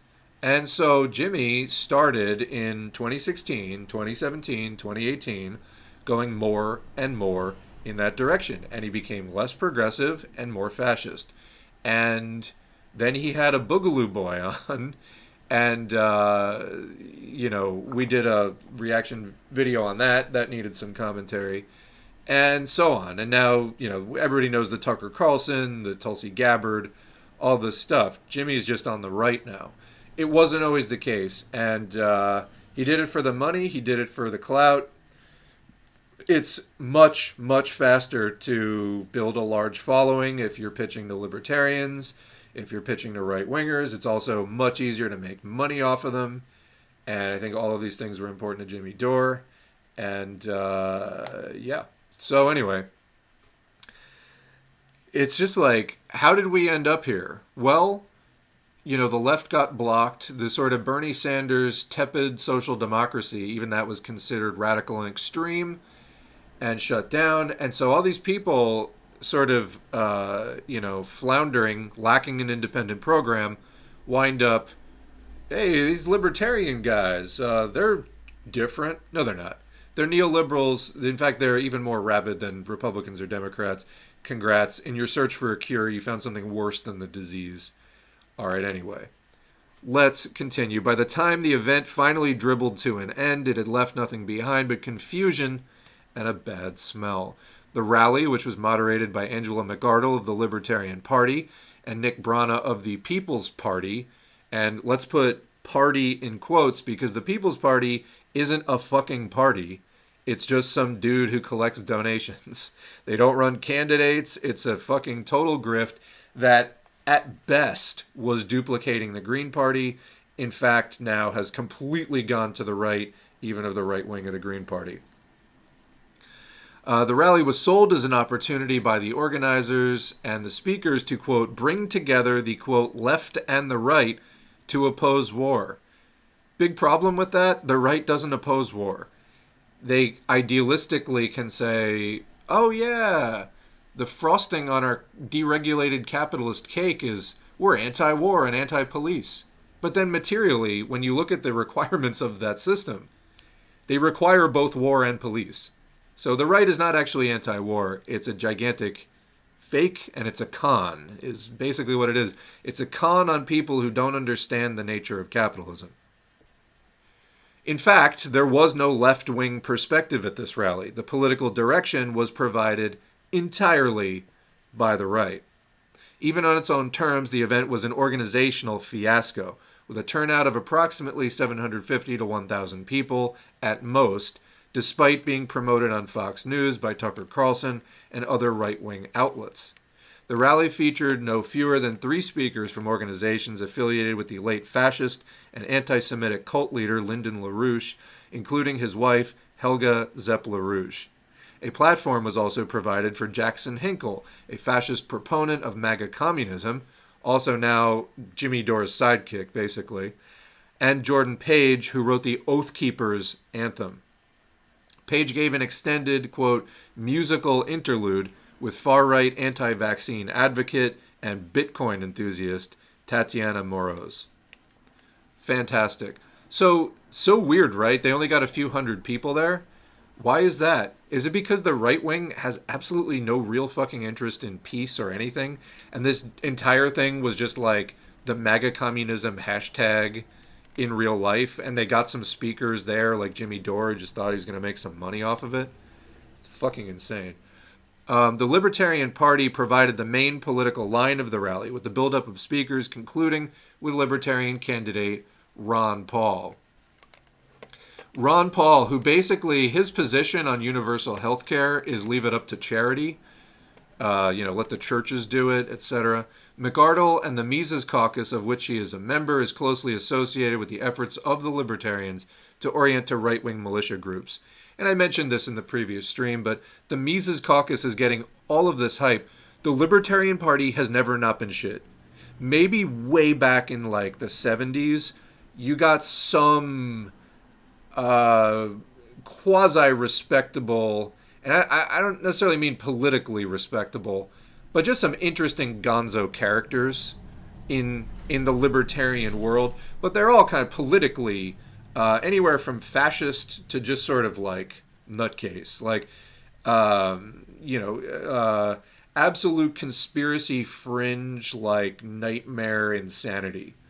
That's the stuff that's at least somewhat amusing. Today, the Libertarian Party for a long time has just been just fascist. So anyway, and they're like, what do you mean we're fascist? We're for liberty. Yeah, except you're not against capitalism. So again, trying to have a liberation ideology divorced completely of class consciousness results in tyranny and oppression on a class basis. So it just results in liberty for the exploiting class. Can't seem to get that one into their heads. But anyway, let's not underplay. Let us underscore the orientation of right-wing militia groups. They're trying to up their game. I mean, that's what the Boogaloo thing is about. Boogaloo is, it comes out of the Civil War II Electric Boogaloo. There's a movie reference there. But it's basically a code for race war, because they think that there's going to be a significant racial component to this Civil War II, which they're proponents of, and which they're prepping for. So these like libertarian survivalist militia types, also a healthy dose of racism in there as well. So the sidling up to the right-wing militia groups, they were always there to some extent, but again, as we said before, when these groups were brought more into the mainstream of the Republican Party, they get more support, they get more, I want to say tolerance, but they get more funding, they get more consideration, they get more airtime, they get more influence, and they're able to build up their movement and ideology and expand its influence as a result. It's dangerous. I mean, it's a worse situation than you had without that. The continuous ranting of the reactionary tropes of right-wing populism gave the event a distinctly anti-Semitic slant. One speaker after the march to the White House declared that the conflict was a, quote, Zionist war against the Slavic people. So there you go with the racialism. So as socialists, we look at class lines, class conflict, class struggle, class analysis. The thing about fascism, they're constantly trying to get you, the whole thing is class collaborationist, and they're trying to get you to look away from class towards race. They're trying to racialize the class struggle. That's not what it's about. It is about class. And that's how you end up with these horrible campist positions, supporting, a, quote, lesser evil capitalist. The enemy is capitalism. So anyway, continuing. McArdle, who promoted the rally last week on InfoWars, run by the fascist conspiracist Alex Jones, has invited and defended anti-Semitic speakers to Libertarian Party events. I mean, who the hell else is going to go to a Libertarian Party event? Pacifist journalist and author Chris Hedges, having evolved politically from warning of the fascist threat in the United States to promoting the unity of left and right, which, let's be real, that's a merger, that's the right swallowing up the left. That's what that is. You can't actually be left and be like holding hands with fascists. That's not a thing that happens. Opened the event with a sermon intended to provide benediction for the speakers who would follow. By the way, they have another article. I'll just jump down to this now. They have some of the read more things. I've done coverage of this as well on Chris Hedges' unprincipled alliance with the political right.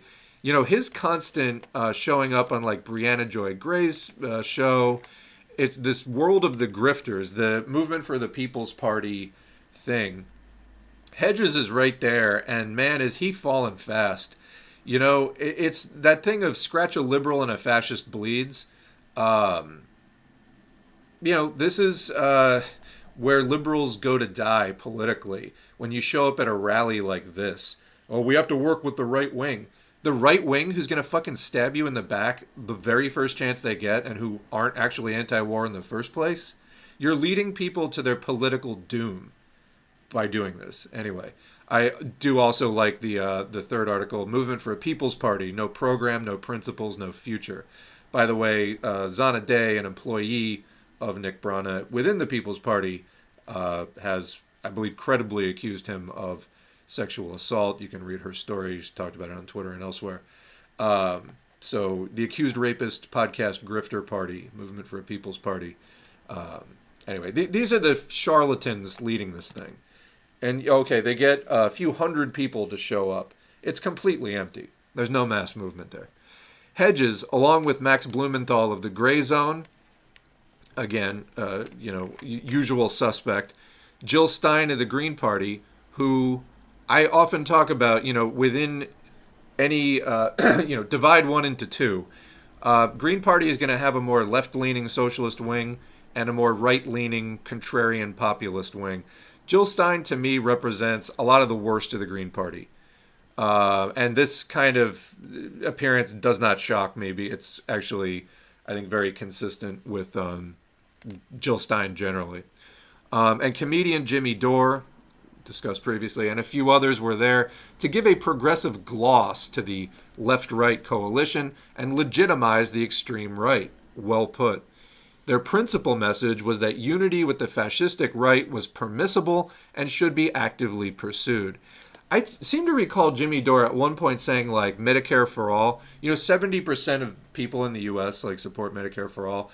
92% of the Democratic Party do not oppose Medicare for all. Only 8% of the Democratic Party oppose Medicare for all.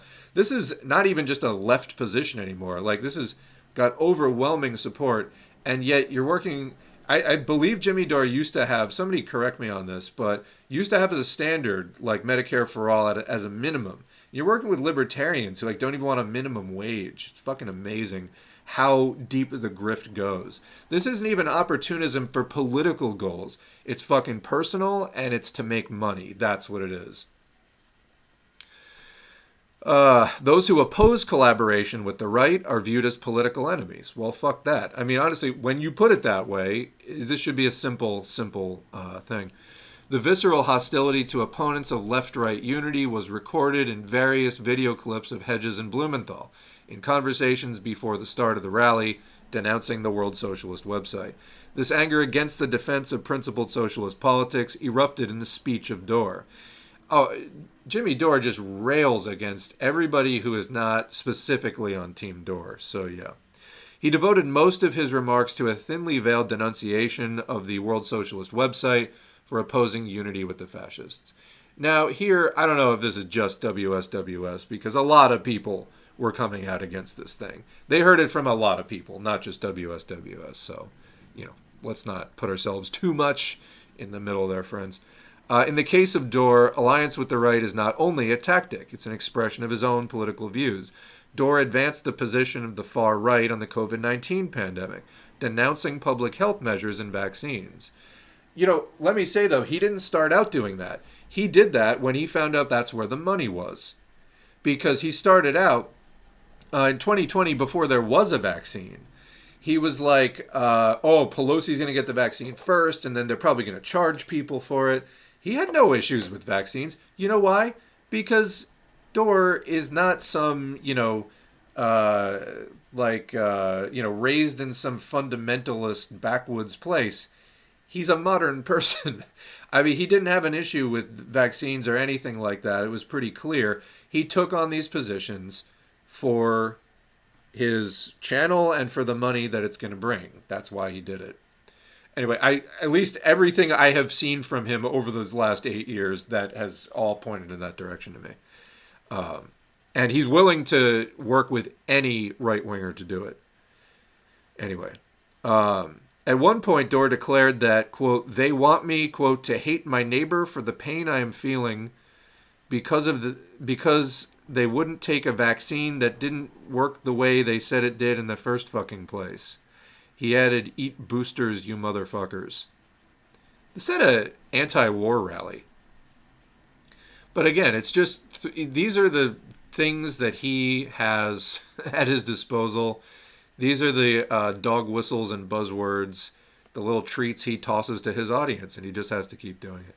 At one point, Dore bizarrely asked, why are we sending that money to Nazis in Ukraine when we could be funding Nazis here in America struggling to buy eggs? As I've stated before, Jimmy Dore is a joke, not a comedian. Literally, just Jimmy Dore be funny once challenge. Never forget, he was supposedly a comedian. Support for the ruling class policy of mass infection, promoted most aggressively by the far right, but adopted in essence by the Biden administration. True, was present throughout the rally. Several denounced the, quote, medical industrial complex and downplayed the severity of the COVID-19 pandemic, which has killed over 1.14 million people in the U.S. alone in 3 years. In an indication of the political outlook, and let's add, crippled tens of millions more.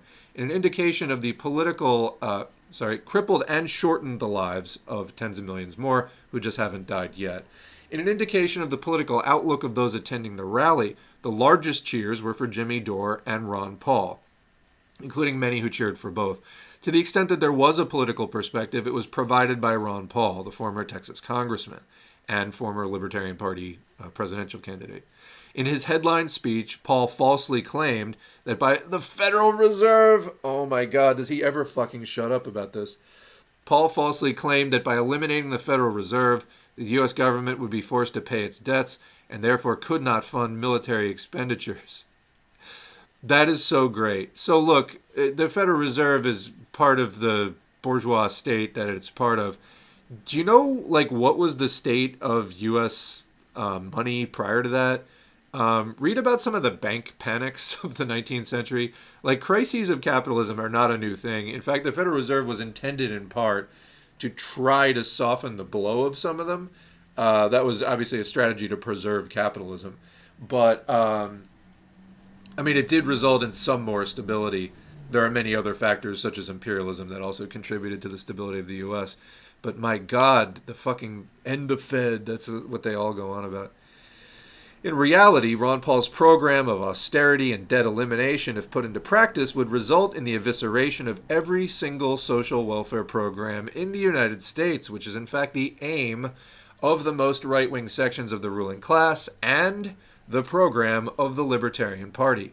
Now, we covered this in 2020 when they were running JoJo. I forget what her name was. That was her nickname, JoJo.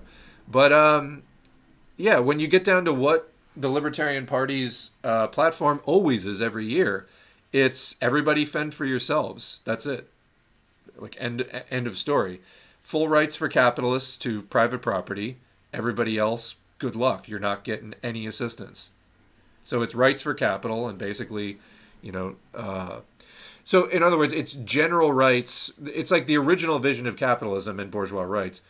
The problem is, in bourgeois society, the capitalist class, having all the money, is actually able to enjoy all of these freedoms in a way that most people can't. When you're starving, a lot of your civil liberties don't necessarily mean that much because you're at death's door. Having that kind of economic insecurity, you can't actually make use of your other, civil liberties. So anyway, Paul ended his speech with a call for an end to all regulations, i.e. minimum wage, Social Security, Medicare and Medicaid, child labor and workplace safety laws that, quote, bankrupt the country. Literally their solution to everything is give more power to capitalists. That's their solution to fucking everything. That is what they mean by liberty. All right, it's freedom for capitalists. That's what it means. That's not a joke. That's what it means. Individuals linked to the 2017 Unite the Right rally in Charlottesville, Virginia, and who participated in former President Donald Trump's failed coup were in attendance. Local journalist Molly Conger photographed Matthew Heimbach, the leading neo-Nazi who helped to organize the 2017 rally in Charlottesville. R.I.P. Heather Heyer.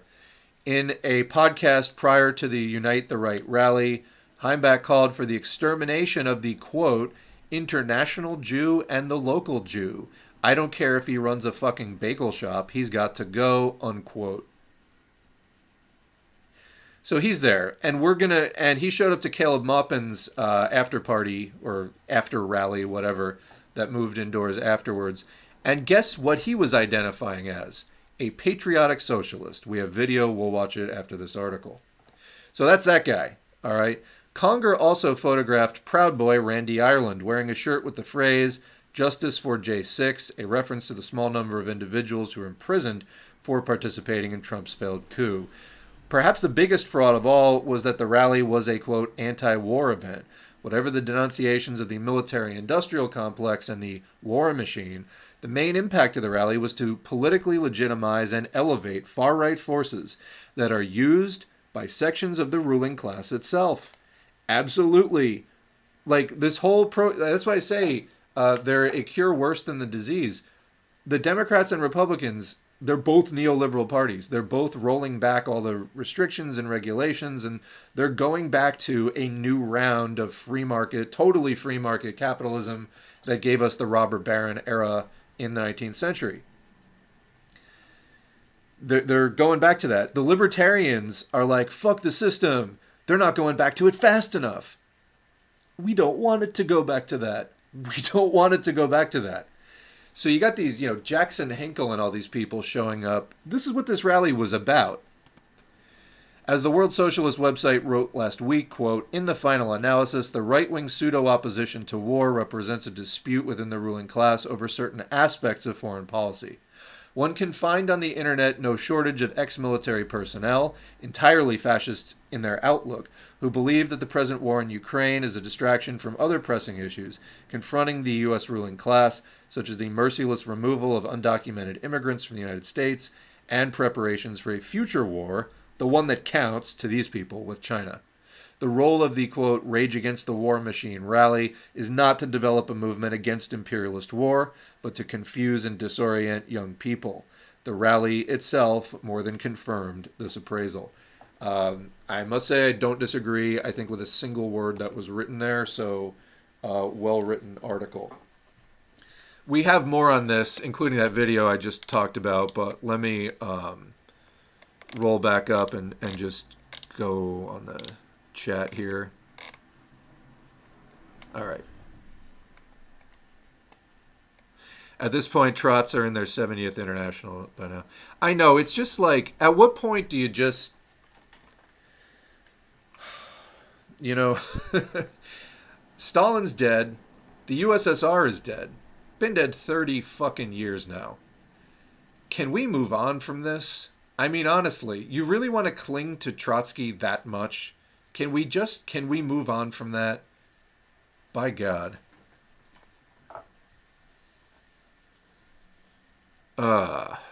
State issued duct tape. There are some air filters. Use filters, Florida. I don't know if, I mean, yes. And so look up Corsi Rosenthal box, CORSI dash Rosenthal box. You can make a pretty high quality, very high quality air filter out of some fairly cheap components, including a box fan, some cardboard, duct tape, and several furnace filters. You can read instructions for that online. It works against COVID too and other stuff, so you might want to do that. Some of these molecules, though, it may not be able to filter, you know? Like a virus that's composed of chains of molecules and whatever. You're dealing with a pollutant in the air. It may not be able to filter it out. So it kind of depends on the size of the particulates. That fire is over 200,000 square feet, like 100,000 house fires. Yeah, it's so sad.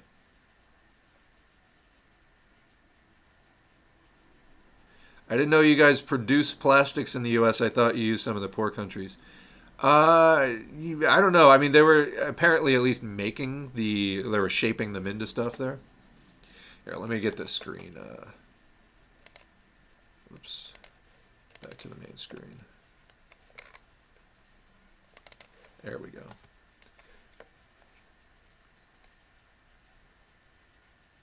Yeah. The Monty Python thing. Are you the Judean People's Front? Yep. That is a funny scene.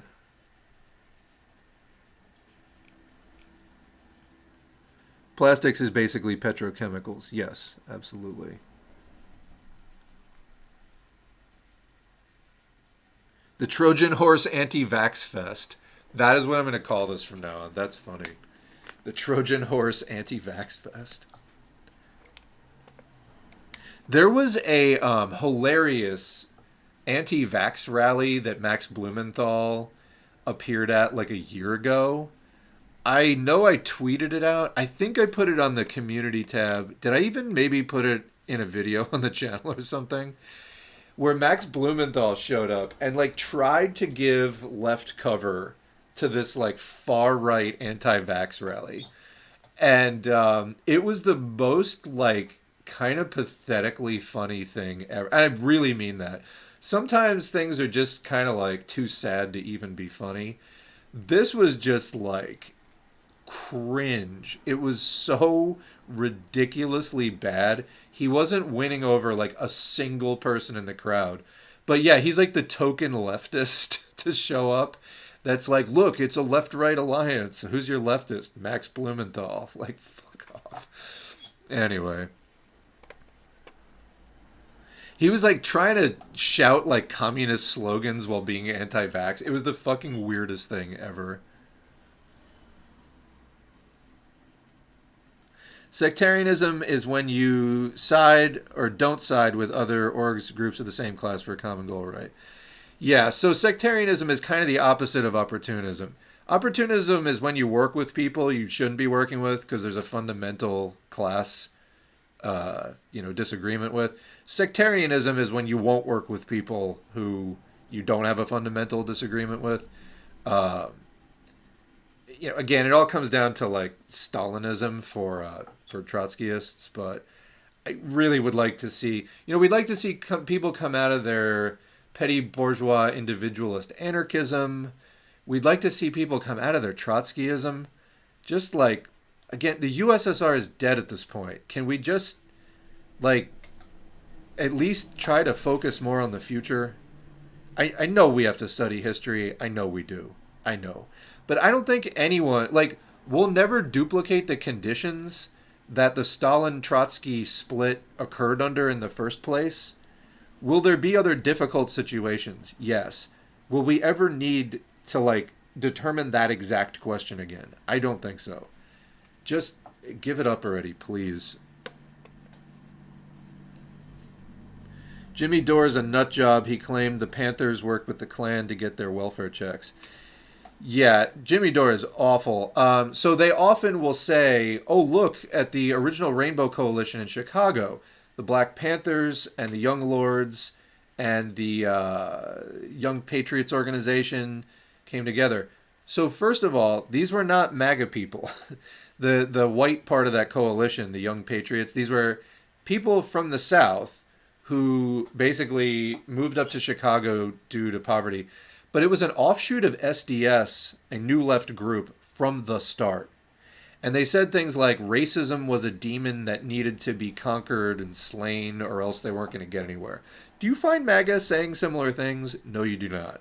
So we've read this before on the channel. It's a complete lie, and they just keep saying it, and we keep debunking it, and they keep saying it anyway because they don't have anything else, and they're content to continue to lie to you. So let me find that article. YPO.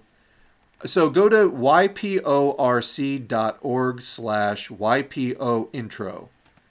And you can read there from one of the members of the Young Patriots organization an account of what it was like. Hi Thurman and Jeb Middlebrook. And there's a picture at the top, the Young Patriots organization and the original Rainbow Coalition.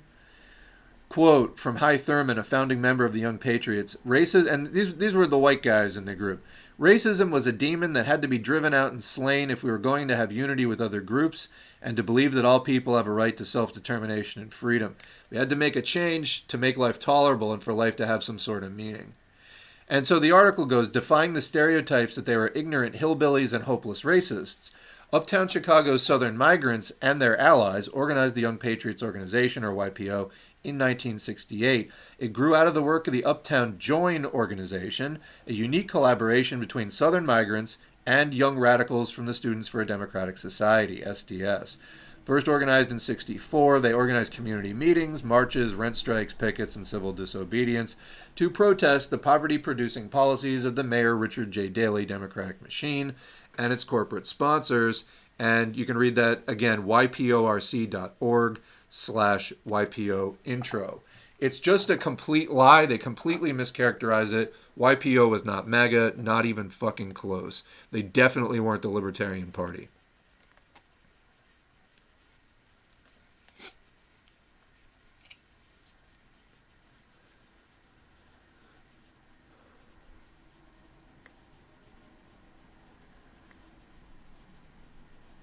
Yeah, that text-to-speech is not so good. I'm trying to read the comment, and I'm like, what? He's listening to women? What are you talking about? I found Blumenthal's speech at the rally especially fascist. He pretty much hit all the buzzwords. Yeah, I didn't hear it yet. Why bother? You know, look, libertarians are not a new phenomenon. For anybody who's out there like, but, no. Shut up. Libertarians are not new, okay? I first marched in an anti-war thing 20 years ago. That global Stop the War rally in, was it March 2003? I keep wanting to say 2003. And it's been 20 years of seeing libertarians being libertarians. They also existed for like 3 decades prior to that. So not new. This whole thing that they're doing, not new. They also call themselves paleocons. Why? It's short for paleoconservatives. They literally are just like original free market robber baron laissez-faire capitalists. They just want everything to be unregulated. There is nothing new. We have literally are trying now what they're proposing. There's nothing left about it. There's nothing anti the system about it. Not in any way, shape, or form. Please stop trying to bring this up like it's some kind of political innovation. It is not. It's just opportunism. It's just class collaboration. We've known what it is for a very long time. I'm sorry if you just became aware of politics like 6 months ago and it seems new to you, but it's not new to the world. Okay? It's really, really not. Ben Norton distanced himself from Blumenthal. They both used to run the gray zone. I think mainly because of the anti-vax BS he was spreading. So we're going to get into that because when we do some criticism of Brian Becker, talking about Russia not being imperialist and being mad that communists are saying that, he's talking to Ben Norton. So you get, on the one hand, the fascist rally, and then the left rally led by Answer has as its national director Brian Becker. You get your left rally, it could really stand a lot of improvement. So it's not just like, oh, just get with Answer, do whatever they say, everything's going to be fine. I think their line needs to be dramatically improved. We'll get to that, though. So it's kind of, you get the fascists, and then you get the half-assed socialists. That's kind of my opinion of where the political options outside the mainstream right now. Now, again, through work, through people participating, through struggle, we will get the socialist left up to snuff. We will get better. You know, just as we've been casting out the Pat Socks, we will get stronger and we'll be able to cast out more and more subtle levels of deviation and more subtle errors until we get to a really correct point as a mass movement and it starts to really gain traction. That is what eventually will happen. However, there will be consistent work and struggle from here to there. So anyway. Yeah, libertarians argue about whether the government should provide police and military, or if the government should provide police and military, or if it should be exclusively mercenary. Yeah, exactly. It's like, how much do we privatize? You get the minarchists that want to keep a minimal government, and then you get the total fucking deranged nut jobs that want private courts, they want private police, they want literally nothing public. Is MAGA communism the new National Socialism? You heard it here first. Did Chris Hedges make it? I saw him write a massively dumb thing on this before he went. Chris Hedges has just been fallen down, you know. Ron Paul can still speak. Impressive. He must be 800. He's still looking for his pot of gold at the end of the rainbow. He had to actually be restrained several times during the rally. He kept looking for me pot of gold. That's because libertarians are gold bugs. That's what that joke means. Also, he's kind of short. It's okay to be short, by the way. Just, you will get the occasional leprechaun joke. That's all. All in good fun. The Nazis coined the term privatization to describe their economic policy. Probably just a coincidence. The Forward Party. Oh, yeah. We're getting the gang all here. The Forward Party. It's like, how many fucking middle-of-the-road shit parties do you need? This is not even counting... What's that guy? Rocky...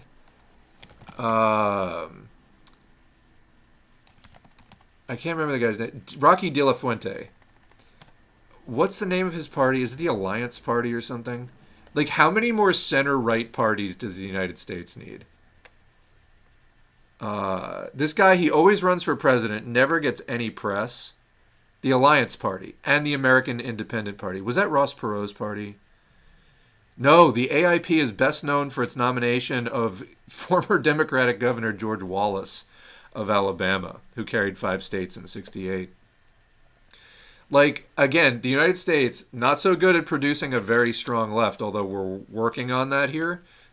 One audiobook, live stream, and internet comment at a time, which hopefully is enough. But it's very good at producing fascist political parties, basically.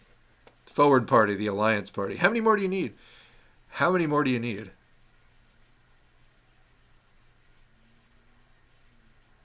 I live in a Slavic country, and there are some relatively smaller cultures of Nazis that believe that all of the Slavic countries should unite. Simping for a strong guy like Putin. I don't know much about... Oh, yeah. Even in Europe, the far right don't have the balls to scrap universal health care. Yeah, it would be massively... Like, once you have universal health care, the most that they do, and you see this in like Canada and the UK, they defund it on the stealth plan. So that's how you can do it. It's the death of a thousand cuts. You defund and defund and defund a little more, and then oops, something broke. Defund a little more, defund a little more. Oops, it all fell apart. Let's privatize it. So this is why we say the slogan of neoliberalism: defund, privatize, deregulate. But yeah, just coming out and being like, we shouldn't have universal health care anymore. You'd be politically obliterated for saying that. What they do is just slowly defund it instead. It's like they're trying to do with like Social Security and stuff here. Well, I was going to pull an article on the guy that Joe Biden, I'll just read the headline if people want to. I'll probably cover this in the future, but Biden, nope, different article. The one right next to it. From The Lever. Headline is Biden taps anti-Social Security ideologue to oversee program. June 21st by Matthew Cunningham Cook.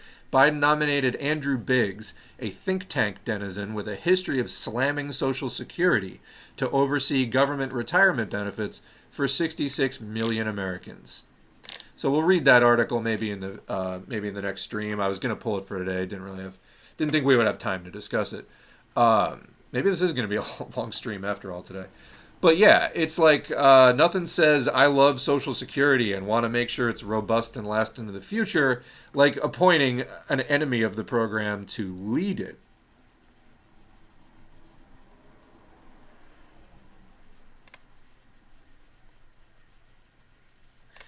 I don't know much about Hedges. He is anti-war and at least talks about anti-capitalism. He's also anti-communist, though. And I think it's mostly talk. Like, he's showing signs of extreme opportunism and refusing to dissociate from and disavow and denounce these, incorrigible grifters. Instead, he actually shows up at their rally. So I think Chris Hedges, whatever integrity he had, is certainly slipping. That's why the U.S. is number 30 on the Democracy Index.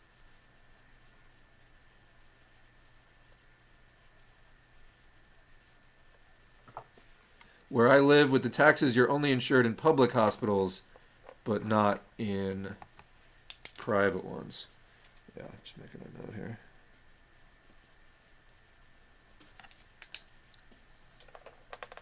Libertarianism will bring a Great Depression in the first economic crisis. Yeah, I mean, their whole thing is let the chips fall where they may. So when capitalism goes into its crashes, as it is programmed to do, it's in the nature of the system, in the boom-bust cycle, there won't be any cushion for all the people who get thrown out of work.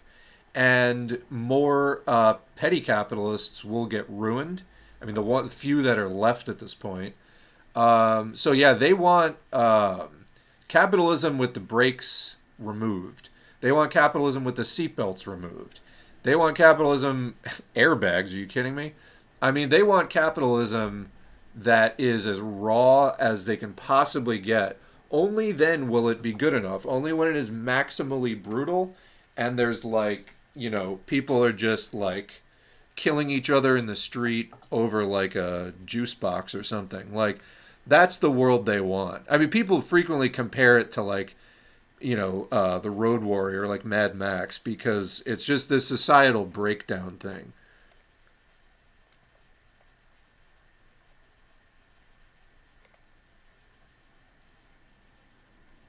When I heard that Nazi Heimbach was calling himself a socialist, I out loud said, shit, we are running out of time. We've let these fucking vermin propagate for too long.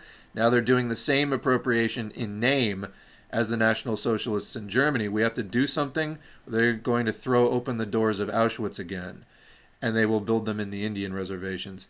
Yeah, I mean, it's like libertarians came for the word libertarian. It used to mean anarchist. They're coming for the word communist now. You won't even be able to describe the concept of communism anymore. I mean, it's already muddled enough as it is. They want to make it impossible to even discuss. So, jumping off of that, let's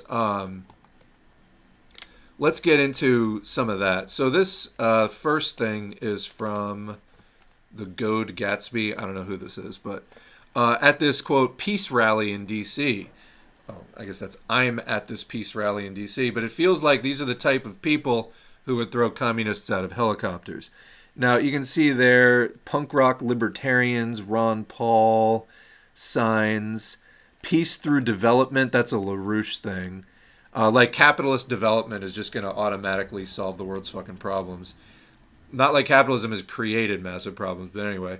And you can see, I love in the lower right, stop weather warfare. This is a reference to the HAARP antenna, HAARP. Don't really have time to go into it, but you know you're in libertarian country.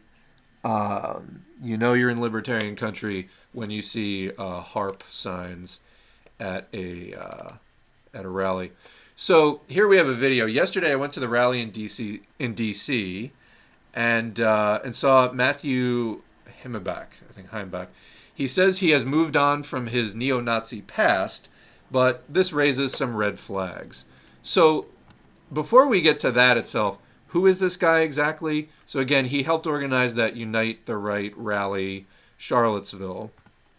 And he also is famous for having an affair with his mother-in-law. So he was in the Traditionalist Worker Party. He was the leader of it. Some details there in a Washington Post article. But anyway, I didn't know his name at first. That rang a bell for me when I heard that. So, all right, here's the first clip. I got 3 clips of this guy.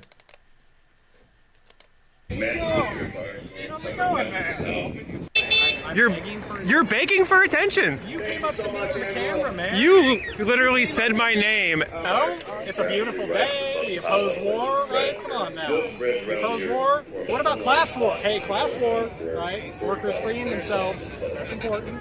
Well, this is a pretty broad coalition of folks that agree we shouldn't be.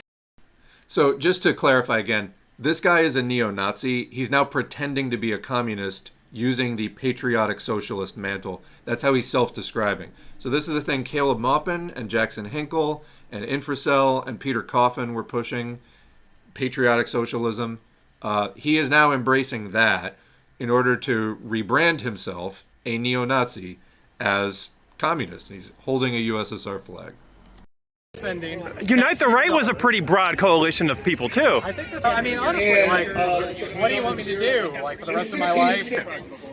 What's your saying? Nazis are gone. They're white supremacists. They're white supremacists fighting in Azov Battalion right now, defending NATO. I'm not a white supremacist too. I'm opposed to the side that actually has neo-Nazi battalions. Were you ever a white supremacist? So you haven't changed your position. You've gone from not a white supremacist to not a white supremacist. You're a white nationalist. Yeah, I was a white nationalist, but coming to a socialist perspective. So you don't think being a white nationalist is a white supremacist? It's different, bro. How is being a white nationalist different than being a white Get a supremacist? dictionary, man. Figure it out. Use your head. Because supremacism and bourgeois nationalism are 2 separate ideological concepts. Enjoy being on the side of the fascist bandits in Kiev.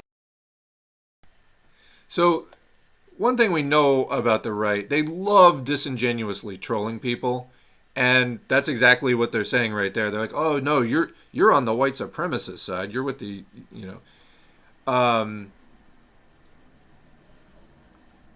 This is the point that it's getting to. So let's watch another clip.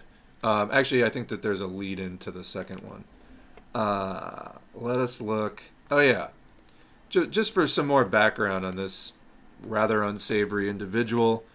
I don't think there's lead in on this one. But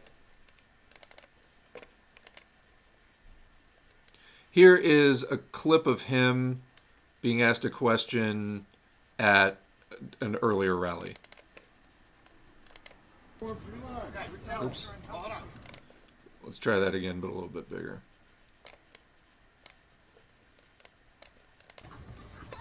Matthew Heimbach, do you stand behind your statements that people in interracial relationships belong in re-education camps? Yes. All right. All right, so there you go on that. What else do we have here? We have another person who talked to him.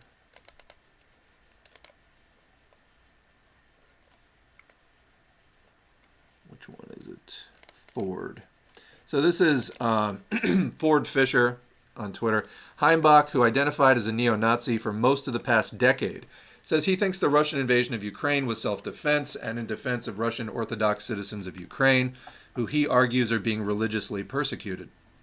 I asked whether Heimbach still harbors beliefs against Jewish people, which he diverts into him being, quote, very anti-Zionist and, quote, anti-capitalist.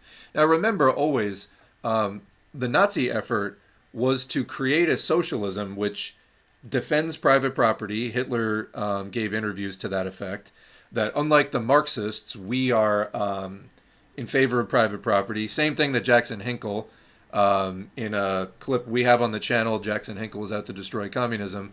When he went on that OAN show, the far-right news network thing, he was like, we don't want to abolish private property. That's the height of revisionism. If your communism doesn't call for the abolition of bourgeois property, what content does it actually have? You actually can't revise Marx any further than that. They said in the Communist Manifesto, you could boil down our platform to basically one phrase: abolition of private property. If you're not for that, there's nothing you can call communist about yourself at all. But of course you have to have read the thing to actually know that. Anyway, but understand that fascism and Nazism, these were attempts to divert mass proletarian movements away from revolution and into something class collaborationist. And again, one of the ways that they did this was by racializing class conflict into racial conflict. So, for example, trying to turn anti-capitalism into, you know who most of the capitalists are, and so racializing it, not making it about the system of capitalism, which is fundamental to Marxism. Marxism says that class struggle is the engine of history. It's why everything happens, why there is a progression to the modes of production and things like that. Class struggle is the motive force of history. But they try to divert from that and racialize it instead. So anyway, continuing to quote, when it comes to Jewish folks who are anti-Zionist, who are anti-capitalist, of course there are ways that we can work together, unquote, something the right wing has been doing for a long time. Fisher adds, I want to note here that pretty much any scholar on anti-Semitism would agree that one can be anti-Semitic even if they carve out some sort of exception of what they consider to be an agreeable Jewish person. This is the same with, also very common in the U.S., like anti-black racism. There will be some idea of, what a racist considers a, quote, good black person that they don't find objectionable. So, this is a second video. Just for background, we'll go back and watch both videos. This isn't Matt Heimbach's first step like this. In other words, trying to infiltrate left spaces, which, as Politsterum noted, actually, I don't know if I have that screen grab here. Anyway, they noted in an exchange about this that this is absolutely an infiltration effort. They're trying to get into the socialist, communist, Marxist movement and take it over, make any development impossible. Why? Because they're anti-communist. They hate us. They don't want socialism. They're there as shock troops of the ruling class. They want to defend capitalism. Anything that, it's like cops. Cops will lie to you. They'll tell you anything. They'll tell you that the sky is, like green, if it leads to busting you. And this is the same thing. They will do and say anything to mislead you. Anything. So that's why you got to actually know. You got to do the reading. That's why we put so many audiobooks out there and try to help break them down. Anyway, in 2018, Matt Heimbach briefly worked for the neo-Nazi group National Socialist Movement and tried to help them rebrand by emphasizing or showcasing the socialist elements of fascism. At the time, he was still openly fascist. So yeah, and again, the, quote, socialist elements of fascism are only there as a lure. They're only there as a decoy. This is like when original Italian fascism came about in the early 1920s. It was after the revolutionary moment post-World War I had passed and the unfortunately shitty Italian Socialist Party failed to turn the revolutionary moment into a revolution. Well, the ruling class was like, hey, we need something and fast. to stop this from getting a part two. Fascism was that diversion. It functioned in part to punish the socialists and to beat up organizers, but it really served as a decoy mass movement. So they need some elements. Of course, they're all empty promises. You know, the whole, oh, we got to take care of our people over here at home first. Well, they're not planning to do that. And Nazism, National Socialism in Germany, exact same thing. It wasn't socialism, it was a decoy in order to get people, confused about socialism. So we'll read this, or we'll listen to that video in a minute. We'll come right back. Let's watch the first video, which is from the rally and talking to Heimbach.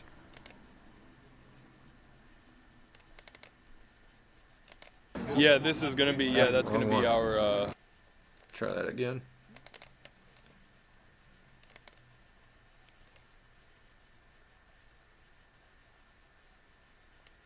Did I not get this one?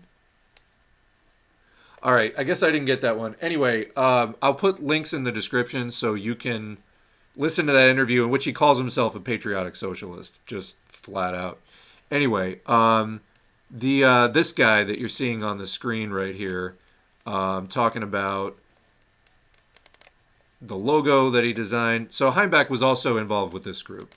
yeah, this is gonna be, that's gonna be our new one. I'm the one who drew this. You drew this? I'm the one who drew up the new logo. Interesting. Can you tell me about what was the inspiration behind this new icon? It's we wanted a new symbol that was traditional to Americans in America, and the fasces has been used all throughout American history. So we just wanted something that was traditional to America. It represents strength through unity, and the red has traditionally been a socialist color, and we are national socialists. So yeah. Let me get a lot of current logos. Does the gear represent something about like industry? What is the clothing and everything? the The cog. the fact that the it's cog. got like a It's just to represent the working class. Like a cog in a machine. If one breaks, it all falls apart. But if they're all working cooperatively, it can run smoothly. So yeah, that's a fascist, not a socialist.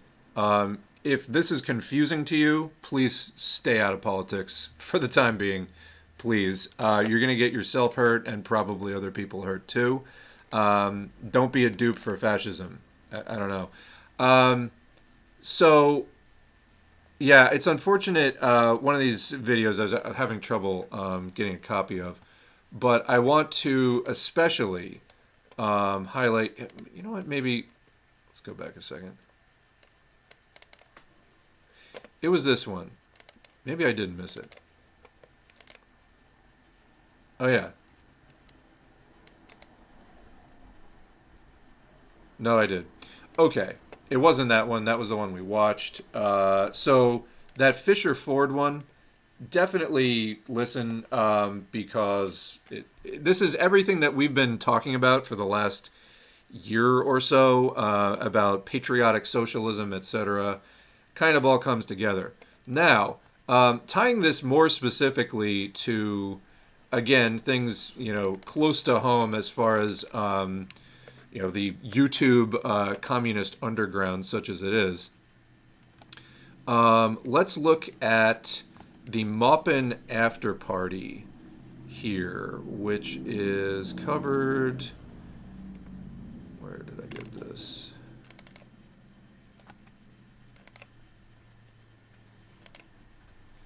All right, so this is from the Maupin archives. Matthew Heimbach rebranded as a patriotic socialist.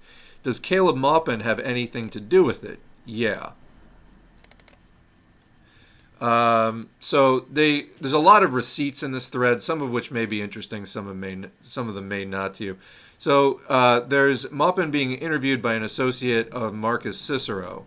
The YouTube account is deleted, but a snapshot is still preserved here. Let's take a look at that. So I've interacted with that person. I remember, I think I've actually screenshotted in one of these. talking to Maupin, he says, meanwhile, you've helped friends like my friend Marcus Cicero, the creator of the Daily Stormer website, learn about how stupid fascism is and why racial nationalism is stupid. We all appreciate the work you do, Caleb. No, he's just teaching them how to rebrand. So, and now you see that guy being interviewed with Caleb Maupin, Marcus Cicero also on the call. And this is the kind of people, like, if you go to Maupin's channel, when I started this thing up back in 2020, I was like, hey, why is your comment section full of people with screen names like traditional fascist? What's going on here? That was like trying to learn about other people who are like YouTubing supposedly about Marxism. Like, what? Here's Maupin being interviewed by Matt Parrott of the Traditionalist Worker Party on Radio Free Indiana, and Maupin re-uploading that same interview to his YouTube channel.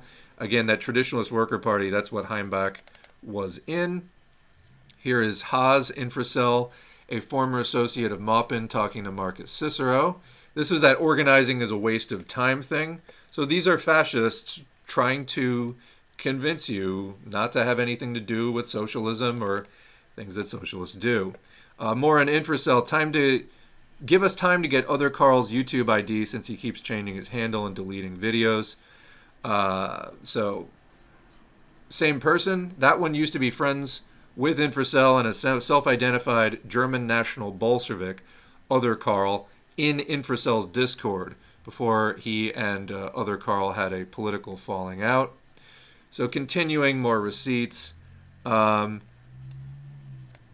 This is, by the way, a lot of anti-fascist research is just things like this, finding links and continuing to find the networks. You saw this in the article we had about the Nazis behind desovietization.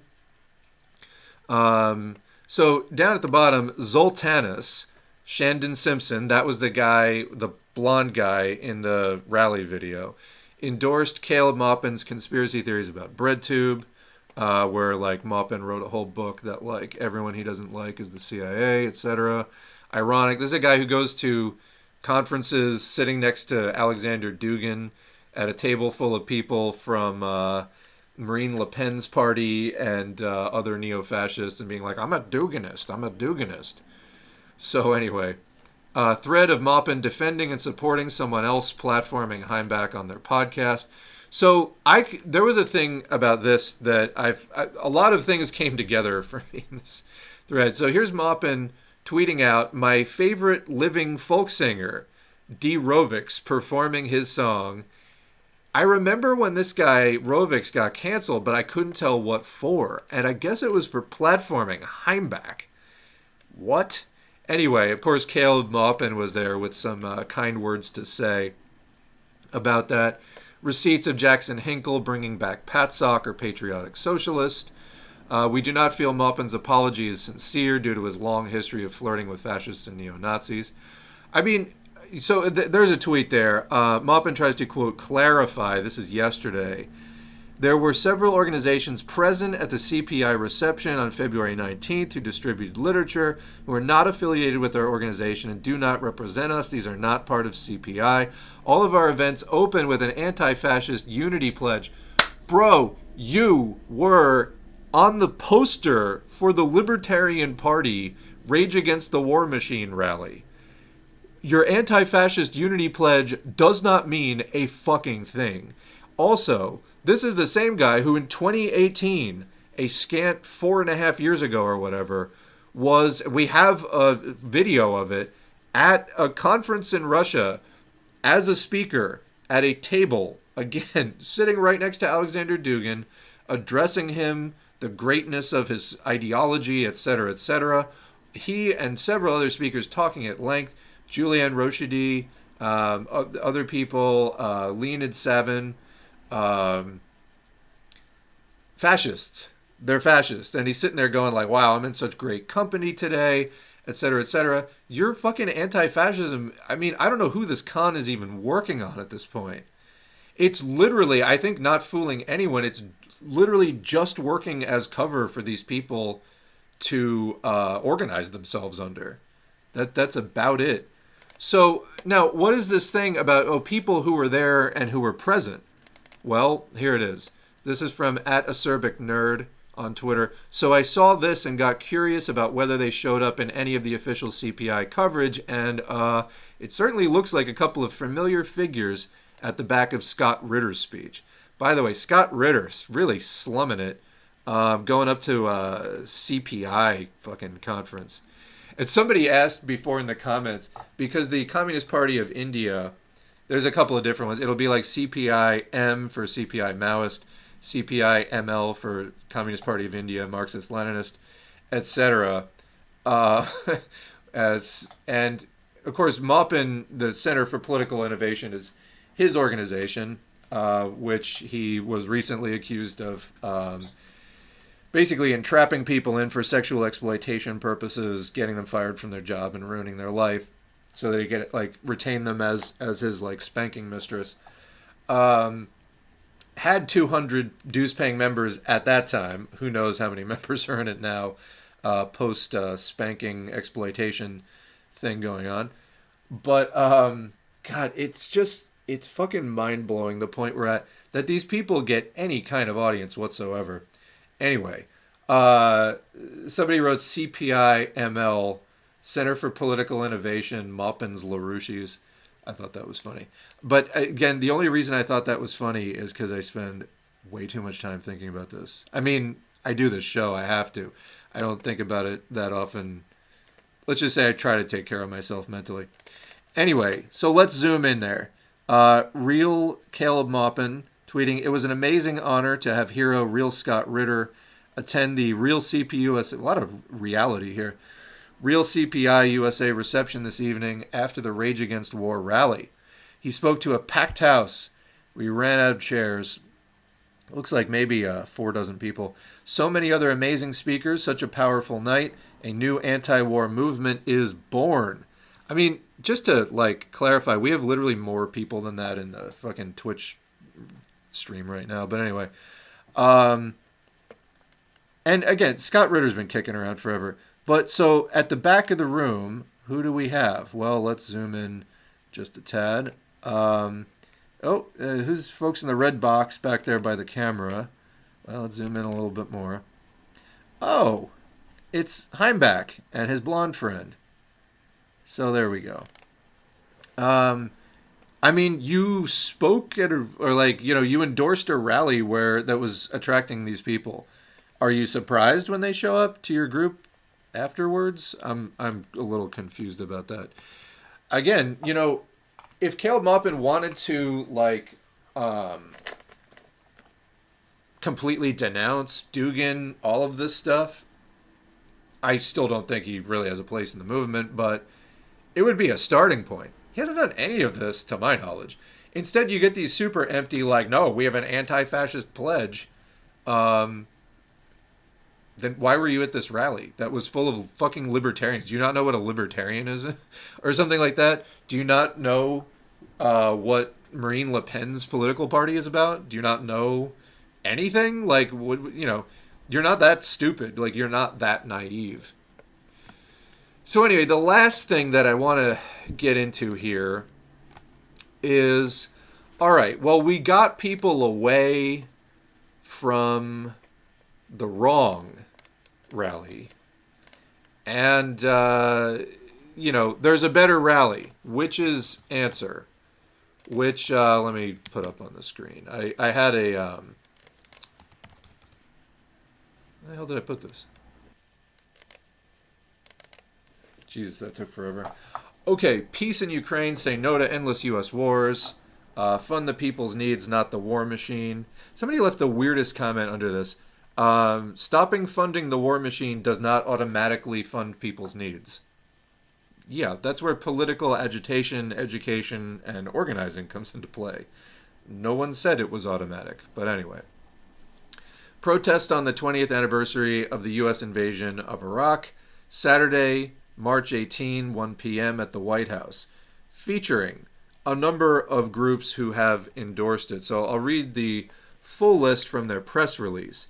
Groups who have endorsed it: the Answer Coalition, which was a coalition organized after 9/11, 2001, to oppose the U.S. invasion of Afghanistan and Iraq. And that was very simple and straightforward. Hey, U.S., don't do that. As we discussed in the previous stream, there's more complex messaging around this.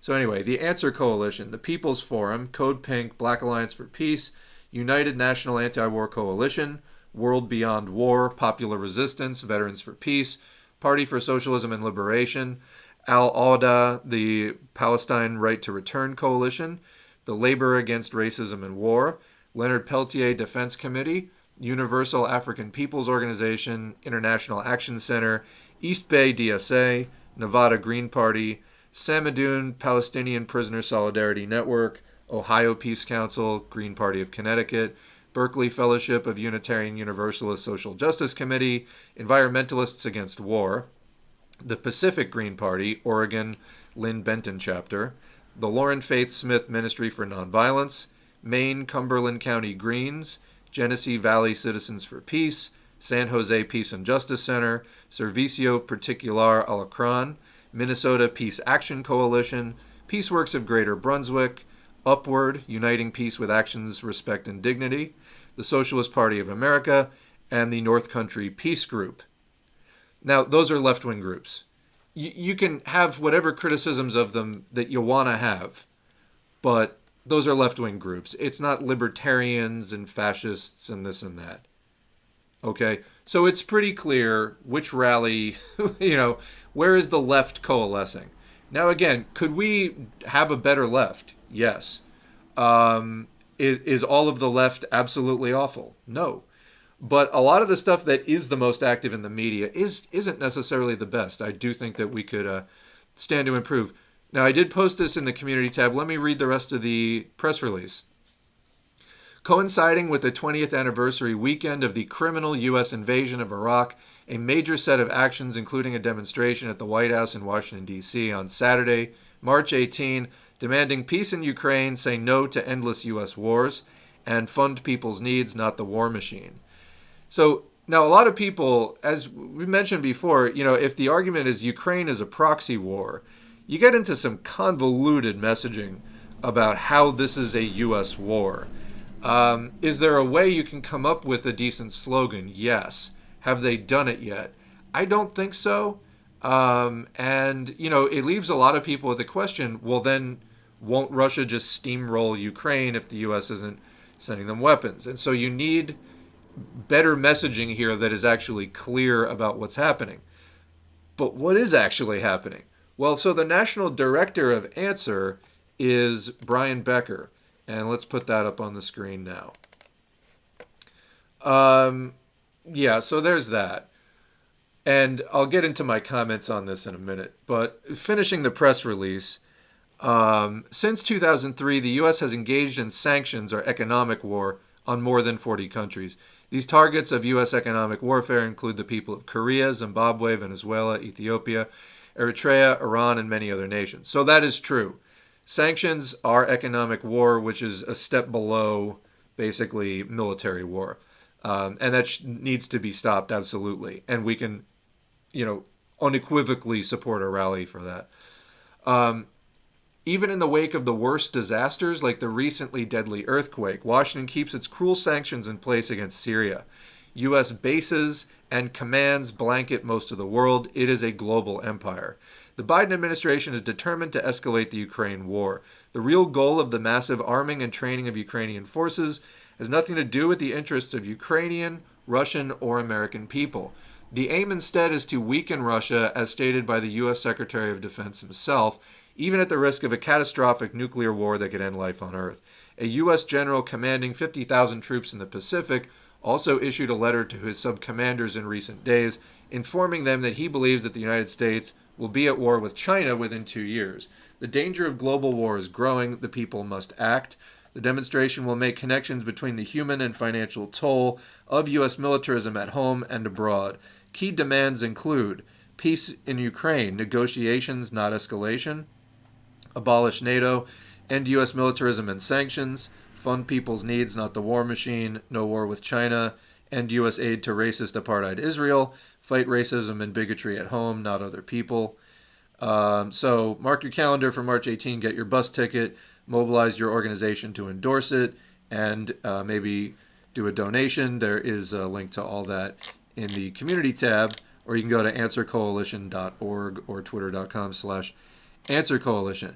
So that's all pretty good. As far as Ukraine, again, I think that it's murky. And so this is, I saw some of the responses to it, and people were saying things like, you're saying peace in Ukraine, but like you didn't mention Russia. And something like that needs to be addressed. Another thing that wasn't really mentioned is the role of capitalism specifically in this. There wasn't really much about that.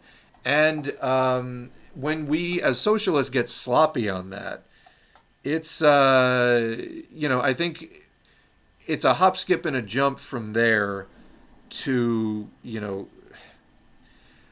again, if the goal is to try to improve the left, I'm not sure that skimping on those details really helps. But anyway, so I knew that Becker, who is, of course, going to be head of the director of the thing and probably going to be involved in some of the messaging, that's not the best thing. I knew that he had been doing some kind of campus stuff for a while. And before today's stream, I went and looked it up to try to get a handle on exactly what is being said. And it was worse than I thought, actually. Now, again, this is a real coalition. There are many different groups in it. This may get downplayed. But as this is an ongoing discussion within the left, I think it bears mentioning that somebody who is a co-founder of PSL is pushing this line that Russia isn't imperialist. And believe me, that's going to have direct ramifications on whether socialists should be supporting this war or not. Because if you say they're not imperialists, then it's not an inter-imperialist war. As this person at Seize the Bank says, Answer Coalition's Brian Becker on the erroneous framing of the Russian invasion of Ukraine as inter-imperialist war. What the hell else would it be? I said here, Answer Coalition Director Brian Becker, D.C., bemoans European communists who identify Russia as imperialist, correctly, but those communists are correct by the Marxist-Leninist understanding of the term. We need a strong left coalition against war, empire, and capital. Lose the campism. Campism, there's no socialist camp at this point, not really. So, definitely the USSR is gone.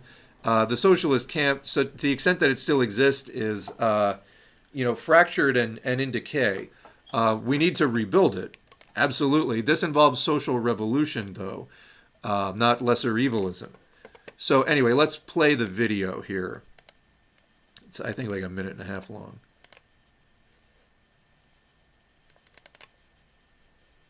The U.S. is happy about what's happening. They've cemented the bloc discipline within NATO, German and French sort of independence or semi-autonomy from American decision-making. I should add, by the way, this is from earlier in the conflict, and my understanding, though, is he was basically still repeating this for months out.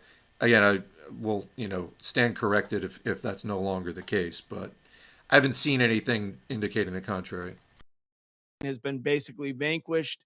European public opinion, including progressive public opinion, is now against Russia, meaning objectively in the direction of NATO. You have communists in Russia who are basically saying, communists in Europe who are basically, and this is where we started, making this equivalence like it's NATO is bad, but Russia is also bad. So we're going to condemn both, which actually...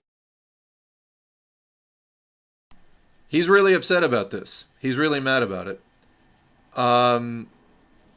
Again, is this the guy you want at the top of your coalition here? Let me just back this up a bit.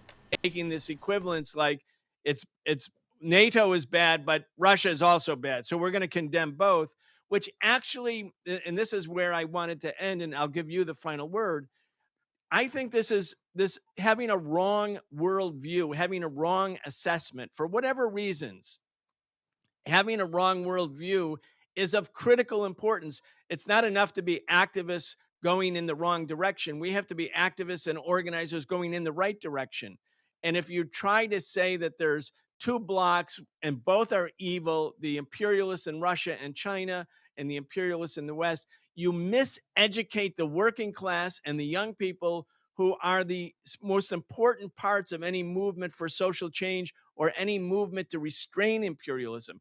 It's misguiding and misleading and miseducating the movement. And that's why I wanted to actually have this show, Ben Norton, because I want to bring out why the false equivalence, the symmetry as it's being presented by some parts of the left, is not only false, it's dangerous because it misleads the movement in terms of where we have to organize and who we are organizing against.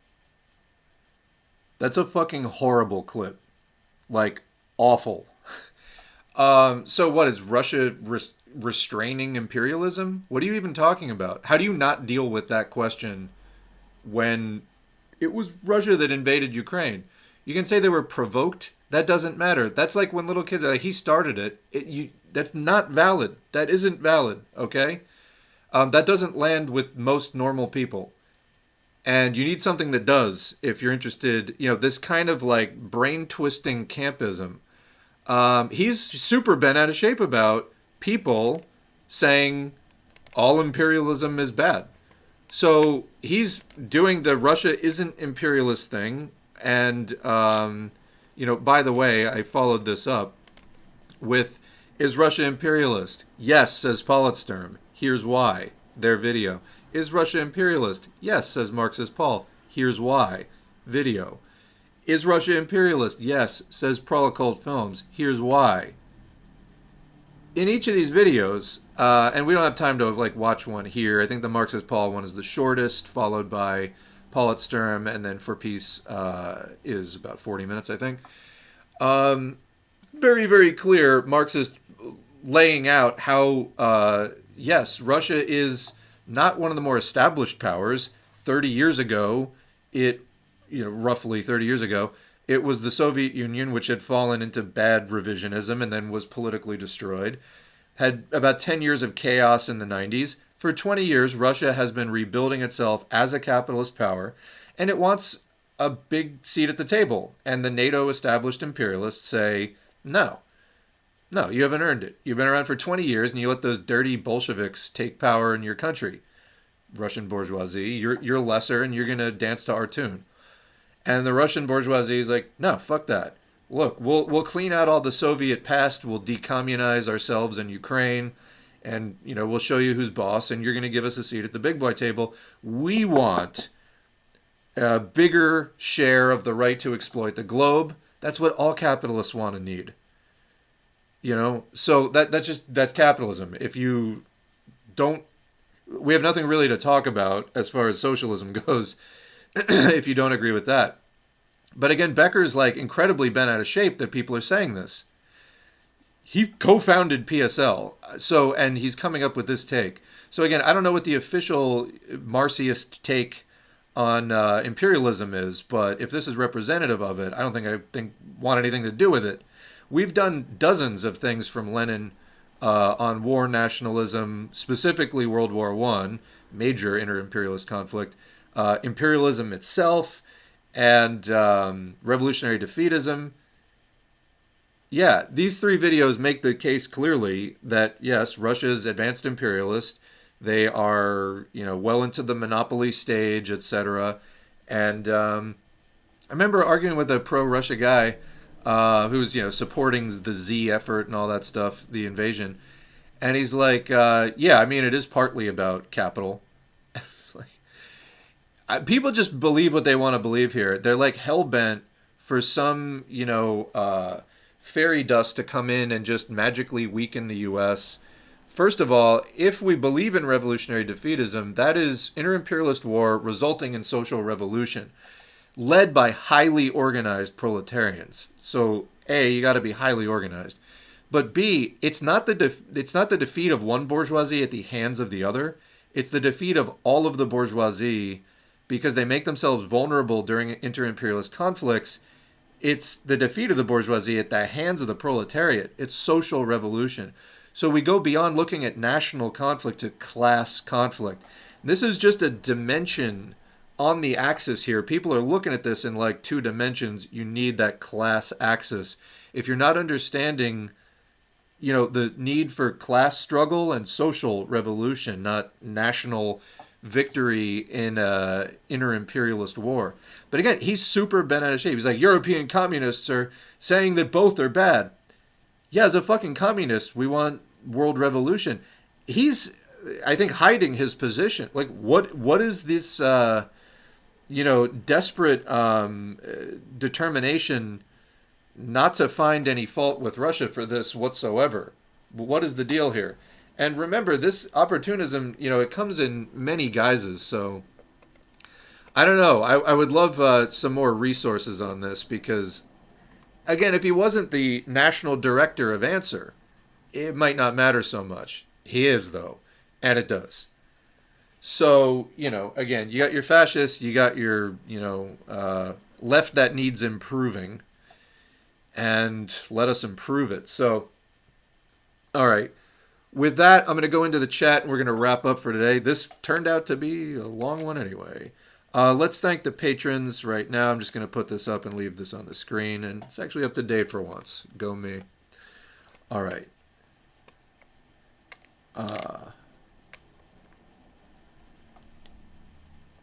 Were U.S. libertarians always age of consent debate bros? I mean, basically, yeah. Dinocons, Decepticons. Private courts make no sense. They do if you're rich, I guess. Up until 5 years ago, we only had 50 shades of right wing. I'm telling you, it's the global right wing convergence. As capitalism gets more and more vulnerable, and as people in the proletariat get pushed harder and harder, you won't believe the information and psychological assault that they're going to bring out. They will try to take all of the tools of revolution away from us, starting with literally the words that we need.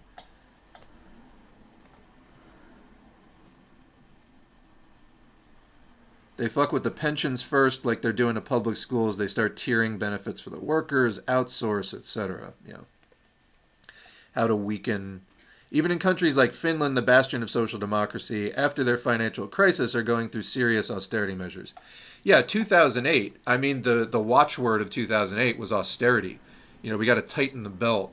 As Bill Hicks used to say when the conservatives, Jesse Helms would come out, we got to tighten the belt. Yeah, I'd like to tighten it right around your neck. Yeah, so after the 2008 crash, they tried to export and externalize all of the costs onto us. That is austerity. Oh, capital, lost profits. We got to cut social programs. What's the connection? What's the connection?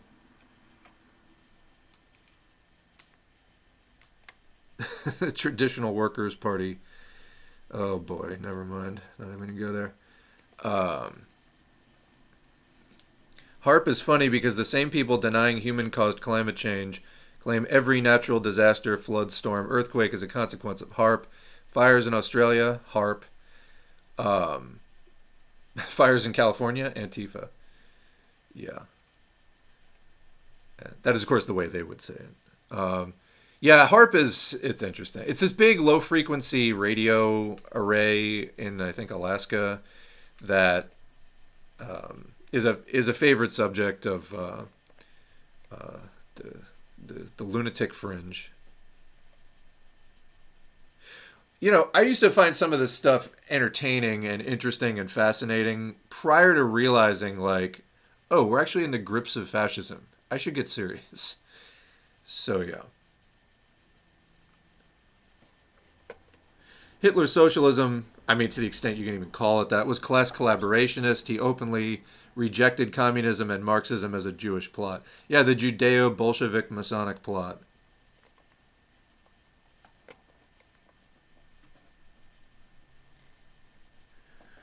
Changing gears. I don't even know about that. We'll come back to that potato maybe later.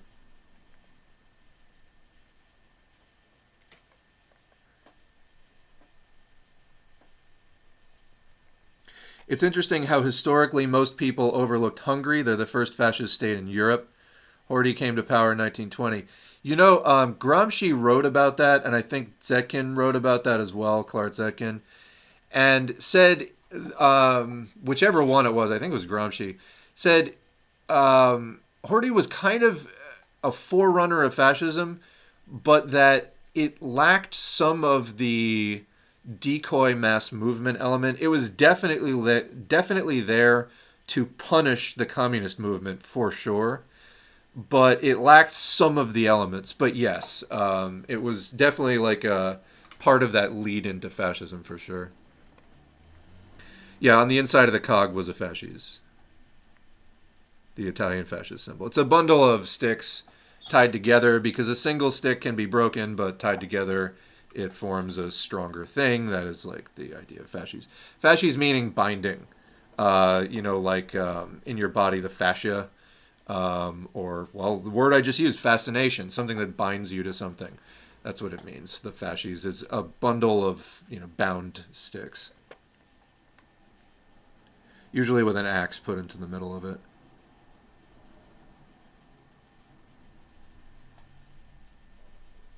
Spot on Muppet impression. I could do better. I just don't want to. I think I would honestly just feel a little too gross. Ritter was removed from speaking at the rally after he said he is actually not against war. Yep, I saw those tweets. So he had to go slum it with CPI after the fact. He wasn't allowed to speak at the big rally. He had to go speak at the kids' table with the LaRouches in the back room. Caleb is terrible for optics. He makes people think the red-brown alliance is real. In reality, is just a brown-brown alliance. I pinky promise not to be a Nazi. Yeah, so the whole red-brown alliance thing, it's literally just fascists trying to get left cover. That's all it is. Now, they had a term in Nazi Germany for communists that joined the Nazi party. They called them beefsteak. I forget if they called them beefsteak communists or beefsteak Nazis. But the idea was they were brown or fascist on the outside, but red on the inside. This is actually the opposite. This is red cloaking, brown on the inside. I don't even know, what is red on the outside and brown on the inside? I don't know. People say that about Greens sometimes, that they're like the watermelon party. Like green on the outside, red on the inside. This is usually said by paranoid right-wingers who think everything other than libertarians is communists. But what do you... Femboy Adam 95. You win the internet today. That was the best comment ever. What do you think of... I love dropping into a chat 3 hours and 45 minutes into it and going, what do you think of socialism? Hats off to you, friend. That's funny. Oh, hey, Sal.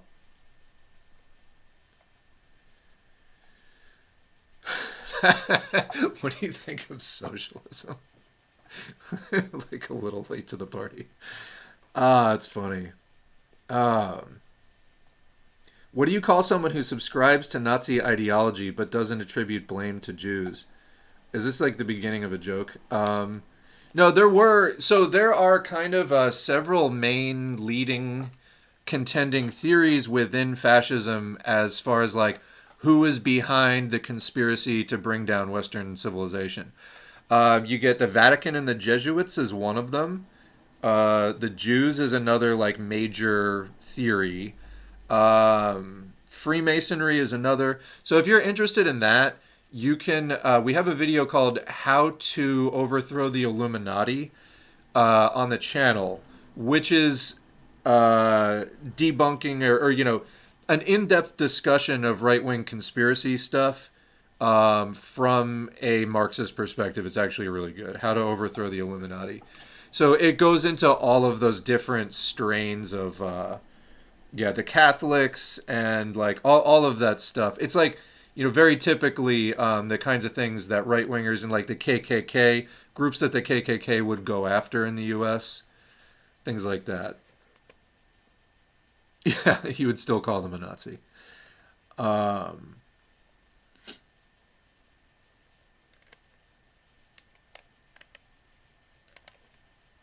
We got a pro-NATO troll in here?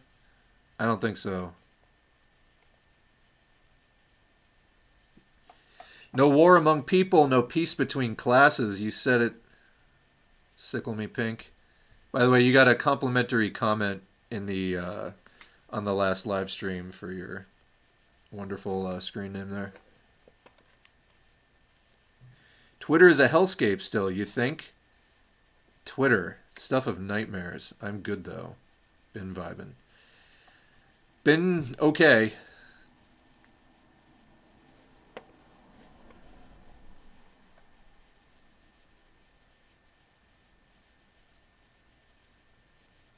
All right. Now, I love people dropping in like literally almost 4 hours into the stream, asking questions like, what's your opinion on Marxist socialism? I mean, can you take a guess from the hammer and sickle? Can you take a guess? Do you think rejecting Marxism metaphysics undermines socialist advocacy, or can you reconcile? What are you even talking about? Anyway, all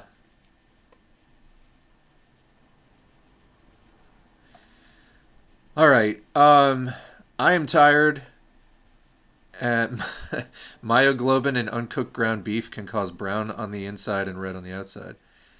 You know, with that, I love the chat and the people who turn up. That's perfect. Well,